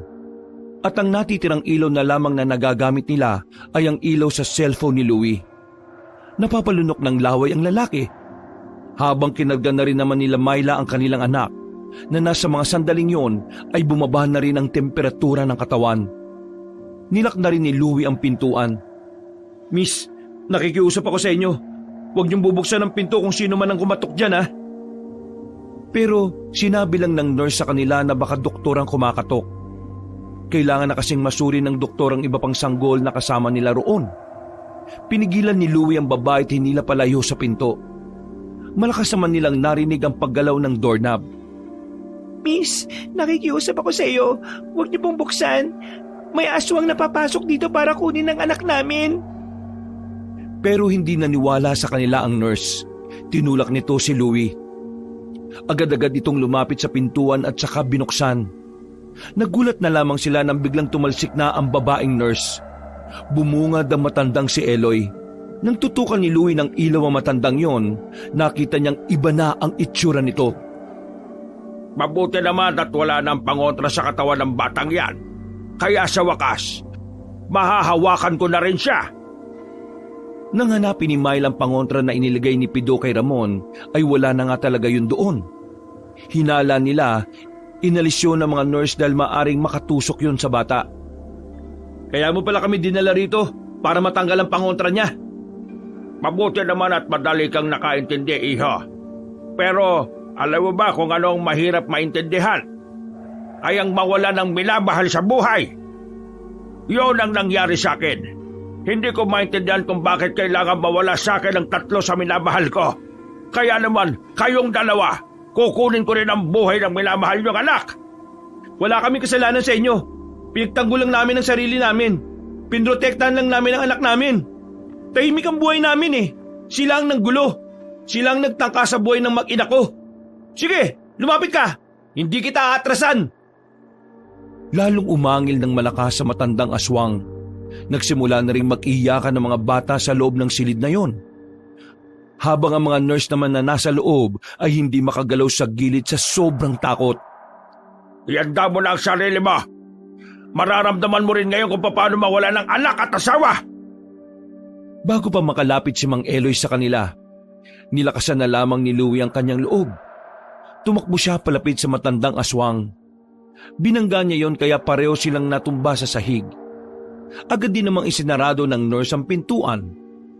Hinawakan siya ni Mang Eloy sa damit at saka binalibag sa pader. Kahit di hamak na mas matanda yun sa kanya, ramdam na ramdam pa rin ni Louie ang kakaibang lakas ng aswang na yon. Sinubukan niyang suntukin si Mang Eloy, pero hinawakan lang nito ang kanyang kamao at pinisil ng malakas. Hindi pa nakontento matandang aswang. Dinakma pa ang mukha nito at idinikit siya sa pader. Parang dudurugin ang ulo niya sa oras na yon. Walang makalapit sa kahit na sino man sa kanila. Lahat ay nagkulong sa loob ng mga silid. Kaya naman walang kahit na sino ang maaring makatulong kay Louie. Pero ganun pa man, hindi sumagi sa isipan niya na sukuan ang laban na yon. Nakakuha siya ng tamang pagkakataon. Tinusok niya ang mata ni Mang Eloy dahilan para mabitiwan siya nito. Sinubukan niyang tumakbo para habulin siya nito. Nang sa ganon, mailayo niya ang kalaban niya sa kanyang mag-ina. Hinabol nga siya ni Mang Eloy hanggang sa hagdan. Pero pagdating nila roon, nahawakan lang siya ulit sa damit at kinaladkad siya pabalik. Humaba ang kuko ni Mang Eloy. Kinalmot siya nito pero buti na lang ay agad siyang nakailag. Pero pagtayo niya, nadakma na naman siya sa leeg. Minudmod ang mukha niya sa lapag at sinipa ng malakas. Namilipit sa sakit ang lalaking si Louie. Nang makita niyang pupuntahan na ni Mang Eloy ang kanyang mag-ina, hinawakan niya yun sa binti para pigilan. Ang kaso nga lang ay sinipa lang siya nito ulit. Bumalandra siya sa pader kaya mas lalo siyang hindi nakatayo. Nakalapit na si Mang Eloy sa tapat ng pintuan. Pinipilit na nitong buksan yon nang dumating naman ang binatang si Pido. Kasama nito si Kimpoy. May dalang pana si Pido at pinukulan nito ng palaso si Mang Eloy. Tinamaan yon sa bandang balikat. Nataranta ito nang maramdaman na may kakaibang hapdi ang bigla na lamang kumalat sa pinagbaunan ng palaso. Kaya naman nagmamadaling pinutol na matandang aswang ang palaso at saka gumapang palabas ng ospital. Pre, ayos ka lang? Pambira naman. Bakit hindi ka lumaban? Lumaban ako, kaso ang lakas niya. Hindi ko siya kaya ng mano-mano. Teka, nasaan na pala siya? Umalis na.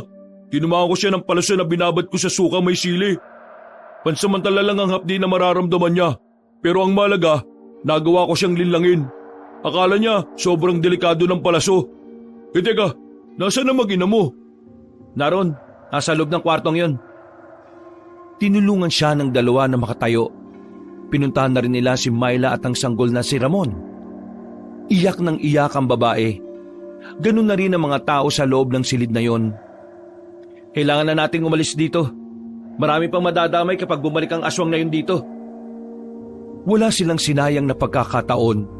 Nilisan na rin nila ang lugar na yon. Mabuti na lang din ay wala na rin sa area ang matandang aswang. Wala silang ibang mapupuntahan kundi ang bahay na lamang ni Pito. Alanganing oras na nang makarating na sila roon. Nakarecover na ang katawan ni Louie mula sa bugbog na inabot niya. Pero ang kanilang anak na si Ramon, tumataas na naman ang lagnat. Kaya naman, agad na sinuri ni Pido ang bata. Meron na rin naman itong kaalaman sa pag-aalbularyo. Pero hindi pa rin gaano kabihasa. Kagagawa ng aswang kung bakit nilalagnat si Ramon. Yung ilang araw niyang pagmamanman sa bahay niyo, yung presensya niya ang dahilan kung bakit nilalagnat ang bata. Sinadya niya yun kasi alam niyang ganito ang mangyayari. Ano naman kaya ang gagawin natin? Hindi na rin naman tayo makakabalik sa ospital dahil baka bumalik naman siya ron. Meron akong alam na paraan para kontrahin ang sakit niya. Kaso, kailan ko lang naalaman ang paraan na yun. Hindi ako sigurado kung uubra ba. Alam niyo namang kailan lang ako natuto manggamot eh. Nagkatinginan na mag-asawa. Alam nila sa kanilang sarili na wala silang ibang paraan para mawala ang lagnat ng kanilang anak. Kaya kahit hindi nila sigurado kung magiging epektibo ba ang gagawin ni Pido, ipinagkatiwala nila ang kanilang anak sa lalaki. Pre, may tiwala kami sa'yo. Gawin mo kung ano sa tingin mo makakabuti. Sige, akong bahala. Dito lang ako sa labas ha. Magbabantay ako. Agad na kumilos ang binatang si Pido. Kumuha ito ng maliit na planggana na mayroong pinakuluang tubig at suka. Kumuha din ito ng maliit na karayom. Itong gagawin ko, ginawa sa akin to ng lolo ko nung bata ko. Nung nabati ako ng engkanto. Louie, pre, buhatin mo si Ramon. Itapat mo siya sa usok ng tubig. Pare, pahawa ka ng kamay ni Ramon. Tutusukin ko ang daliri niya. Kailangan ko lang ng konting dugo niya. Kapag pinawisan siya, huwag niyo siyang pupunasan ha. Ibalot niyo muna sa tela. Tapos, itong nasa planggana, ipapakulo ko ulit ito. Lalagyan ko ng langis na medyo maanghang. Dadasalan ko. At yun ang ipapahid natin sa buong katawan niya. Tumangulang ang mag-asawa. Hindi nagtagal, sinagawa na rin ni Pido ang kanyang nalalaman. Makalipas nga lang ang halos kalahating oras, pinunasan na nito ang bata gamit ang bagong pakulong tubig na may pinaghalong dugo, langis at suka. Iyak ng iyak ang bata. Medyo mainit kasi talaga ang langis na nilagay nila. Pero ayon kay Pido ay normal lang naman yun at wala namang masamang epekto ang langis sa bata. Maya-maya lang ay unti-unti na rin bumaba ang init ng katawan ng bata. Nakahinga na rin ng maluwag ang mag-asawa. Maging si Pido ay hindi rin makapaniwalang magagawa niya ang bagay na yon. Yun din kasi ang unang pagkakataon na sinubukan niya yon. Kinabahan ako, pre. Kala ko hindi ko magagawa. Maraming salamat, Pido. Nawawala na ang lagnat niya. Ngayon, ang dapat nating intindihin ay kung paano natin haharapin ang matandang yun. Kakayanin naman siguro natin kung tatlo tayo. Mag-isa lang naman siya, di ba? Kung siya mag-isa, oo. Pero paano kung may mga kasama pa siya? Kaya nga dapat, asahan na natin ang mga bagay na di natin inaasahan. Ipagpalagay natin may mga kasama siya. Kaya dapat ang isipin natin paraan ay yung kayang tumapat sa kaya nilang gawin. Mahal, kung bumalikan na lang kaya muna sa mga magulang mo, sabihin mo ang sitwasyon natin na kailangan mo munang lumayo dito dahil delikado. Pero alam mo naman kung anong naging problema namin, di ba? Ayaw na ayaw nila sa relasyon natin. Tinakwil na rin nila ako mula nang pinili kita. Mahal, wala na tayong ibang choice. Kailangan na nating lunukin ang pride natin. Kasi habang nandito kayo, hindi rin ako makakakilos eh. Sinasabi mo bang pabigat kami? Nakto, away to. Mahal, hindi naman yun ang ibig kong sabihin. Ang akin lang, mas mapapahama kayo kung magkakasama tayo lagi. Kaya nga sabi ko, kailangan wala na muna kayo ng anak natin. Pare, tama naman ang asawa mo eh. Hanggat nandito kayo, mahihirapan kami. Pwede kasi nila kayong gamitin laban sa amin. Isa pa, mas malaki ang tsansa na mapahama kayong mag-ina kung lagi kayong magkasama. Hindi ko alam kung anong problema mo sa magulang mo pero hindi ka nila matitiis. Walang magulang ang kayang tiisin ng anak. Lalo na ngayon, may apo na sila. Nababahala kasi ako na baka hindi nila ako matanggap eh. Kahit na masama ang ugali nila sa atin, naniniwala pa rin ako na hindi nila magagawang itaboy ang anak natin. Huminga ng malalim ang babae. Sa huli, pumayag na rin naman ito sa ideyang naisip ni Louie. Kaya kinabukasan ng umaga, sinamantala nila ang pagkakataon. Umalis sila para ihatid ang mag-ina sa bayan kung saan doon nakatira ang mga magulang ng babae. Noong una, nagalit pa rin sa kanila ang mga biyena ni Louie. Pero nang malaman ng mga yon ang kanilang sitwasyon, dito na tuluyang lumambot ang puso ng mga yon. Nay, Tay, kung ano man po yung napag-awayan natin noon, gusto ko po sanang pag-usapan natin yon pagkatapos itong mga nangyayari. Kailangan ko lang po munang unahin ito para sa kaligtasan na mag-ina ko. Delikado po itong gagawin namin kaya Kailangan ko po talagang iwan muna sila rito. Maraming salamat po ulit. Tumango lang ang mga magulang ni Myla, pero masungit pa rin itong nakatingin sa kanya. Hindi na lamang niya inintindi yon. Dahil ang mahalaga na lamang kay Louie sa mga sandaling yon ay nasa ligtas na ring lugar ang kanyang mag-ina. Mahal, mag-iingat ka. Pakiusap, babalik ka ng buhay ha. Babalik ka ng buo. Oo, pinapangako ko. Babalikan ko kayong dalawa ni Ramon. Sandali pang humalik si Louie sa kanyang asawa at anak. Nang matapos na rin ang usapan na yon, nagpaalam na rin siya sa kanyang mag-ina. Bumalik na sila sa owner na hiniram nila ulit kay Aling Tonya. Inabutan nila si Kimpoy na binubuksan na ang harapan ng sasakyan. Oh, anong problema? May sira? Wala naman. Sinigurado ko lang na maayos. Baka mamaya magalit na naman sa akin si Aling Tonya eh. Konting lambing mo lang naman dun. Uy, kinabutan ka nga. Louie, pre, ayos ka lang ba? Oo. Ayos lang naman ako. Pero iniisip ko kasi ang mag-ina ko eh. Bakit? Nag-aalala ka ba na baka awayin siya ng mga magulang niya? Hindi. Siguro namimiss ko lang talaga sila kagad. Ayos lang yan pre. Makakabalik naman tayo eh. Malakas ang kutob ko na matatapos din naman ang latang ito. Lintik naman kasing mga aswang yan eh. Ang tahimik na ng buhay namin, ginulo na naman nila uli. Kaya nga sila tinawag na salot eh. Kasi kaya nilang gulantangin lahat ng buhay ng tahimik. Oh, tayo na. Sakay na. Baka mamaya hinahanap na tayo ni Aling Tonya. Sumakay na rin sila ng sasakyan at agad na rin namang bumalik ng kanilang baryo. Nang makarating na sila, nagtataka si Louie kung ano ang ginagawa ni Kapitan Tony sa kanilang bakuran. Agad na nag-init ang kanyang ulo nang isiping baka si Myla na naman ang hinahanap na matanda. Oh, anong ginagawa mo rito? Bakit ka nandito sa bakuran namin? Hindi mo ba alam na trespassing ang ginagawa mo? Louie, hindi ako narito para makipagtalo sa'yo.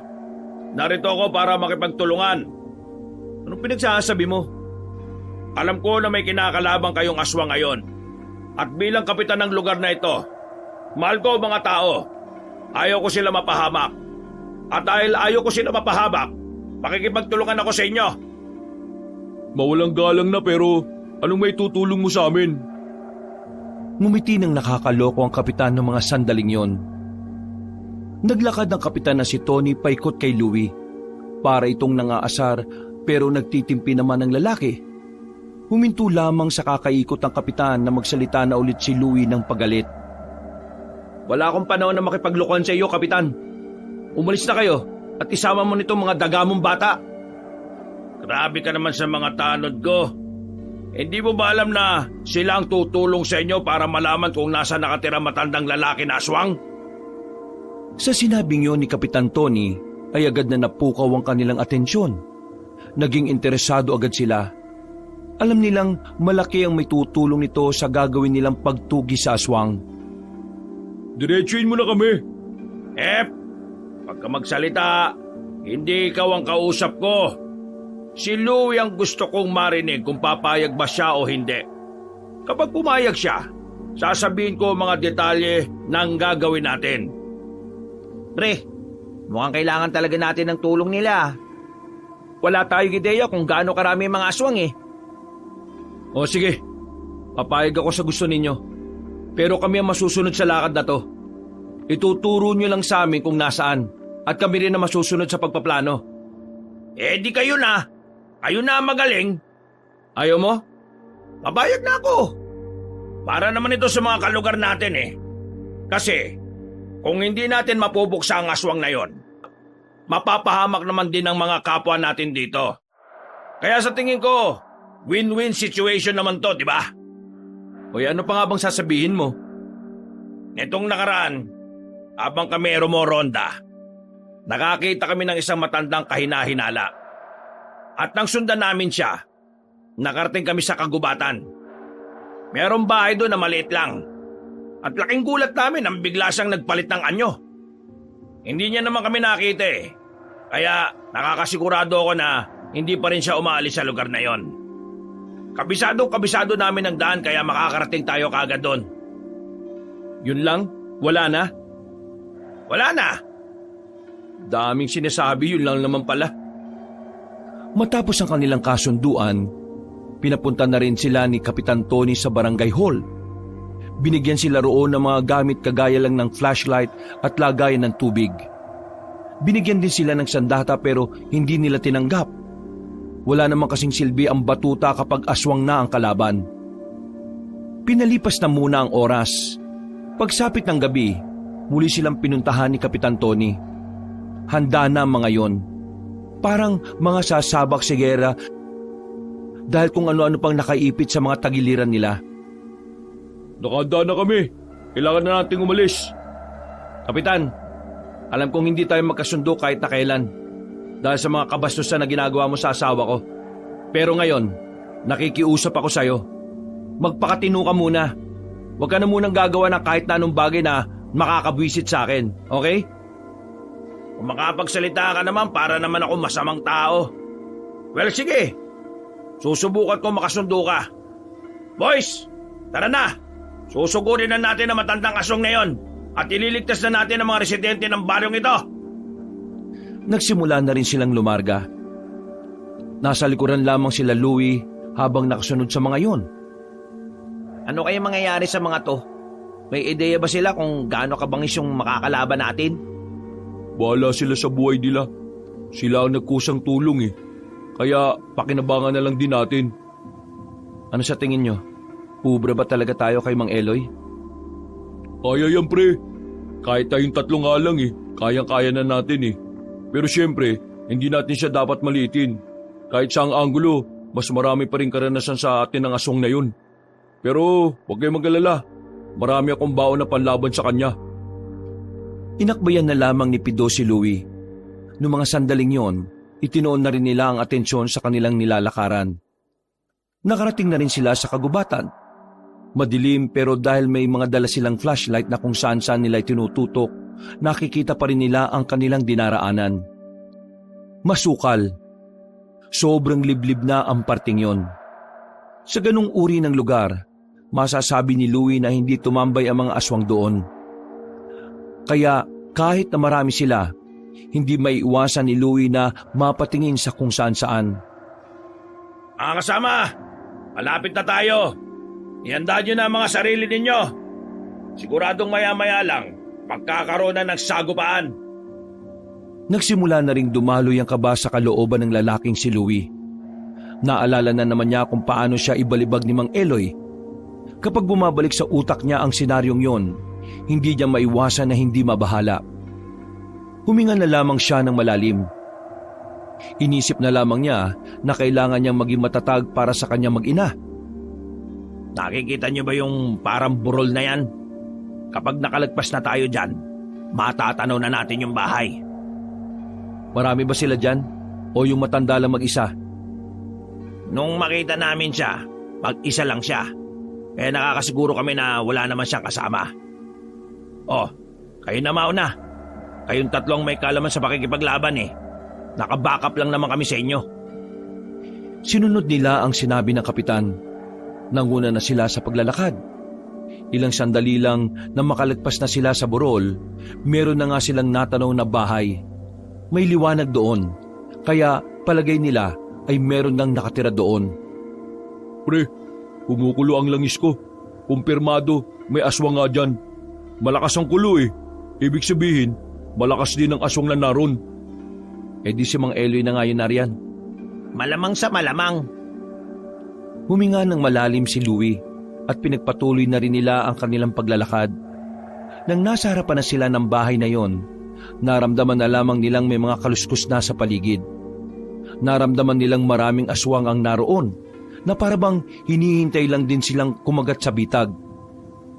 Nang lumingon sila sa kanilang likuran, napagtanto nilang hindi pala sumunod sila Kapitan Tony. Pakaway-kaway pa ang siraulong matanda para asarin ang lalaking si Louie. Louie! Diyan ka na ha! Uwi na kami! Ikaw kasi, iniinis mo ako lagi! Naalala mo yung sinabi ko na gagantihan din kita balang araw? Ito na yon! O ayan, Mag-enjoy ka kasama ng mga aswang. Gagawin nila kayong hapunan. Paalam! Ba't tarantado talaga yung matandang yun ah. Kapag tayo nabuhay dito, babasagin ko talaga ang mukha niyan. Visit na Kapitan to. Wala na nga nagawang maganda sa atin. Napakasama pa ng ugali. Mabawag sana mga anak niya para hindi na makapagkalat pa ng lahi. Kahit na anong sabihin nila ng mga sandaling yon, wala na rin silang magagawa.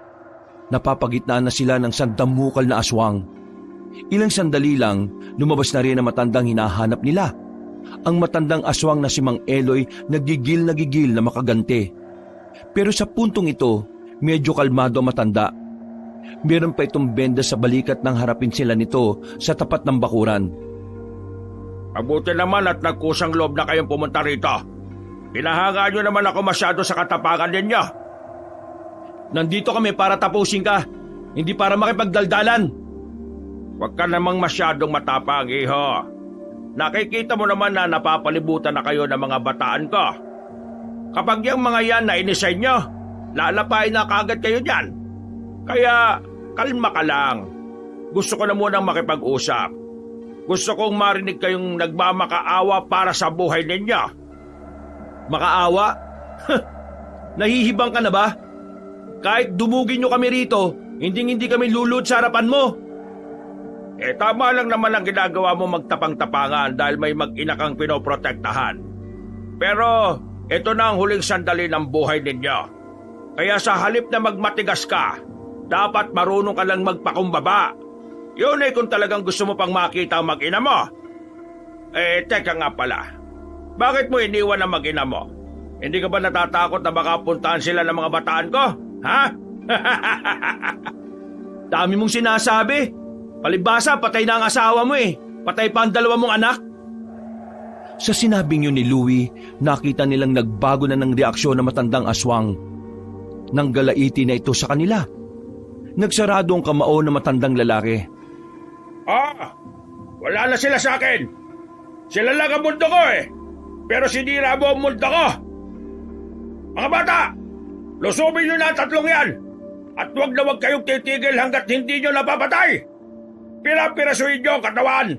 Buto na lang ang ititira ninyo. Sabay-sabay na umangil ang mga aswang sa paligid. Nagdikit-dikit naman ang magkakaibigan.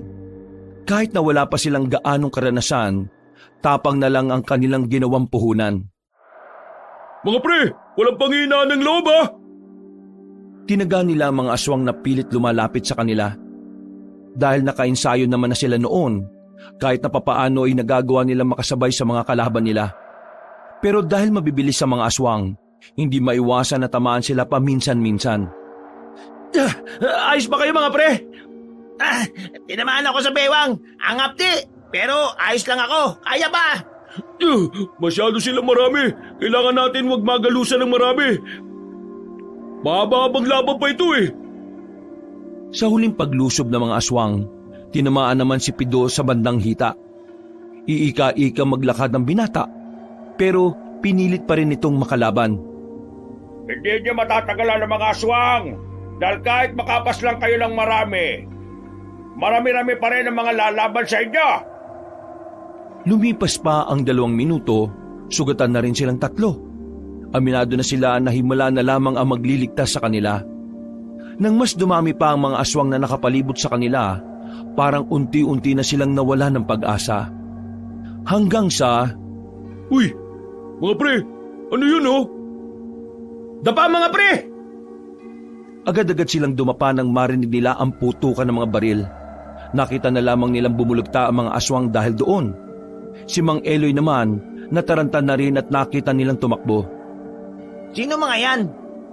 Nagpulasan na ang mga aswang. Hinabol naman ng ibang rebelde ang mga nilalang na yon na kumalat pa sa kagubatan. Samantala, nilapitan sila ng isang rebelde na sa palagay nila yon ang pinuno. Pero nagulat sila nang bigla ito magsalita. Sino ang mga persons na ito? Mga pogi, Taga-baryo kami. Narito kami para puksain sana yung mga aswang na yon. So, angry patoti pala kayo sa mga monster? Ha?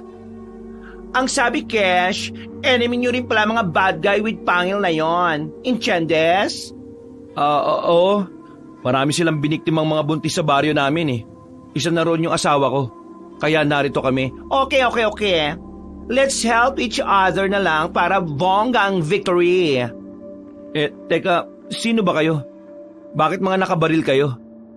Nasa inyong harapan ang baklang bayani na nagsasabi, di bali nang ako'y mategi, basta mga aswangit ay aking matsugi. Ha? Ano yon? Hindi na nagsalita pa ang beking yon at tumakbo na rin para habulin pa ang ibang aswang. Napanganga na lamang ang tatlong magkakaibigan. Hindi naman sila tutol sa pagiging bakla. Wala silang problema sa kahit na anong kasarian. Nawiwindang lang sila dahil ngayon lamang sila nakakita ng pinunong rebelde na binabae. Karamihan kasi sa mga nakikita nila sa mga balita o mga palabas, barako o mga commander.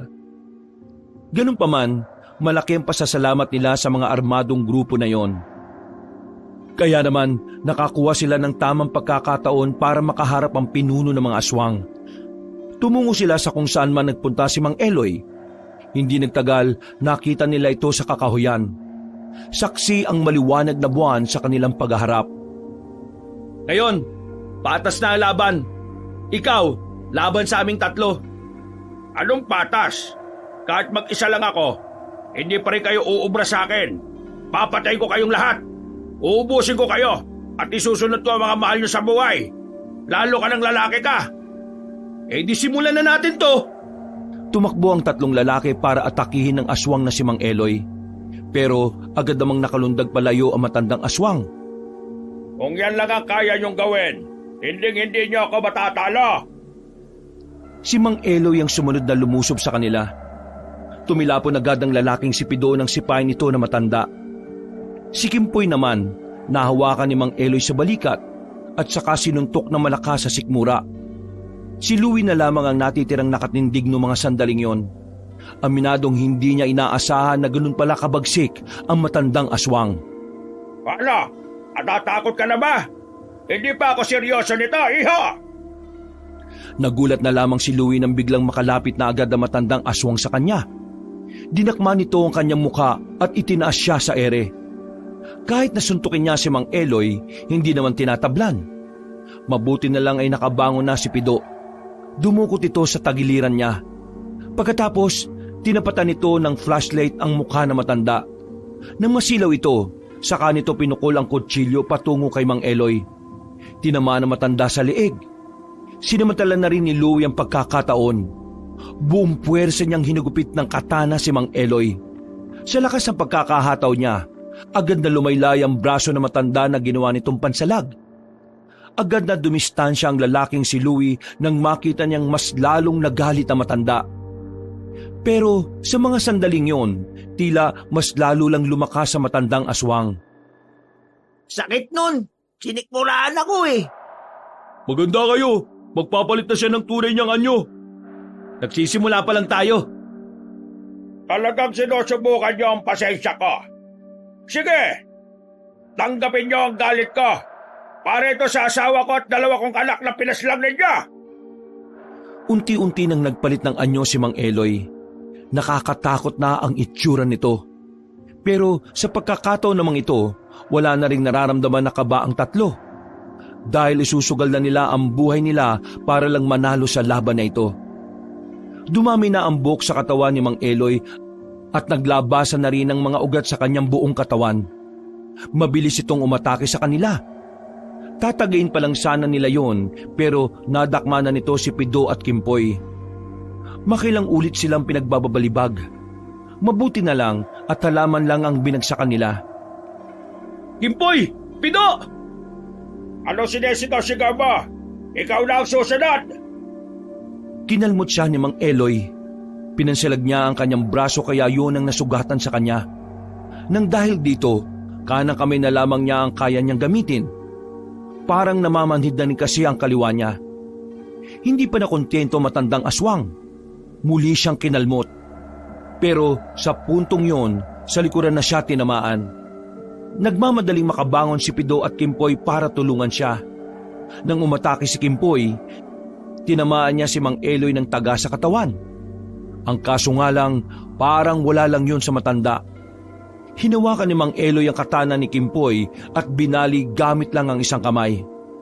Tinadyakan nito si Kimpoy palayo. Si Pido naman, meron na naman itong kinuha sa kanyang bag. Isang garapon na may laman na itim na powder. Walang sinayang na pagkakataon ng lalaking si Pido. Binuksan nito ang garapon at isinaboy sa matandang aswang.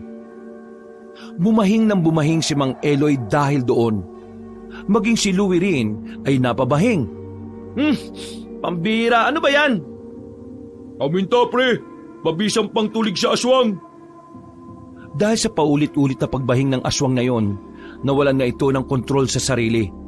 Sinubukan nitong umatake ulit kay Louie, pero hindi pa man ito nakakalapit, bumahing na naman ito ulit.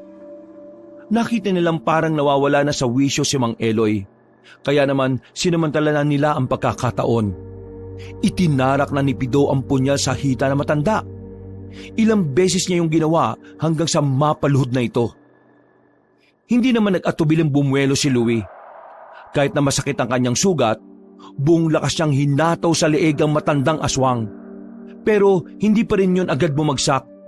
Sa halip, muli itong tumayo. Lumayo sa kanila at iika-ika. Ito na ang katapusan mo! Hindi mo na malalapitan ng mag-ina ko kahit na kailan! Buong puwersang tumakbo si Louie. Pero laking gulat ng lalaki nang biglang sinalubong siya nito. Parang biglang lumakas si Mang Eloy at nahawakan siya ng matanda sa leeg. Naalarma naman si Pido, kaya dali-dali itong tumulong. Sinaksak ulit ni Pido ang matandang lalaki sa hita. Si Kimpoy naman ay muling tinaga ang aswang sa likuran. Nang mabitiwan nito si Louie, bumuelo ulit ang lalaki at itinarak na ang katana sa dibdib ni Mang Eloy. Hindi agad yun hinugot ni Louie. Mas ibinaon pa niya hanggang sa tumagos na yon sa likuran. Hindi ko kayo mapapatawad. Isinasumpa ko. Babalikan ko kayo. Papatayin ko kayo. Hindi ka na makakabalik dahil mapupunta ka na sa impyerno. Magkikita-kita kayo ng asawa mo at ng dalawa mong anak, pati na rin si Satanas. Napasandal na lamang si Louie kay Pido nang muling kumirot ang kanyang sugat. Samantalang unti-unti na ring nalagutan ng hininga ang kanilang kalaban. Bugbog, sugatan at pagod na pagod ang tatlo. Umupo na lang muna sila sa harapan ng isang puno. Hingal na hingal. Akin ang sugat mo pre. Tatakpan natin ang benda. Maraming salamat pre ha. Ari, daan-daan lang. Hindi pa rin tumitigil ang putukan ha. Ibig sabihin may mga natitira pa rin. Mamaya mauubos na rin yan. Bababa ang moral nila kapag nalaman nilang patay na itong matandang ito. Hindi nga sila nagkamali ng mga sandaling yon. Maya-maya lang ay tumahimik na rin ang paligid. Narinig na lamang nilang nagsisigawan na ang mga armadong grupo at nagdiriwang ang mga yon dahil naubos na nila ang mga aswang. Matapos makipag-usap at makapagpasalamat sa nakilala nilang si Ka Elsa, umalis na rin sila roon para bumalik sa kanilang baryo. Kinabukasan, masaya nilang sinundo ang babaeng si Myla at ang anak ni Louie na si Ramon. Laking tuwa ni Myla nang malamang natalo na nila ang mga aswang. Nakabalik na rin sila sa kanilang baryo. Dahil nagtagumpay sila sa kanilang laban, naasikaso na rin nila sa wakas ang kanilang tindahan. Nakapamuhay na rin sila ng hindi nangangamba sa bawat gabing matutulog sila. Samantala, napalitan na rin ang kanilang kapitan nang isumbong na nila yon sa lokal. Hindi na lamang ito binugbog ni Louie at pinagpasadyos na lamang niya ang matandang lalaki. Mahal, maraming salamat at naging matatag ka sa kabila ng mga nangyari ha. Maraming salamat din sa iyo, mahal. Naging matibay at matatag ka para ipagtanggol kami ng anak mo. Oy! Sama naman kami sa lambingan na yan! Napalingon sila nang dumating si Kimpoy at Pido. May mga dala yung prutas para sa batang si Ramon. Bumili kami ng prutas para kay Ramon. Mas magandang masanay siya sa prutas kaysa sa mga candy-candy sa labas. Maraming salamat pre ha. Maraming salamat talaga sa inyo. O paano? Simulan na ang inuman habang tulog pa ang bata? Agad na binuksan ni Louie ang alak at nag-inuman sila nung gabing yon. Mula noon, wala nang aswang na namataan sa kanilang lugar.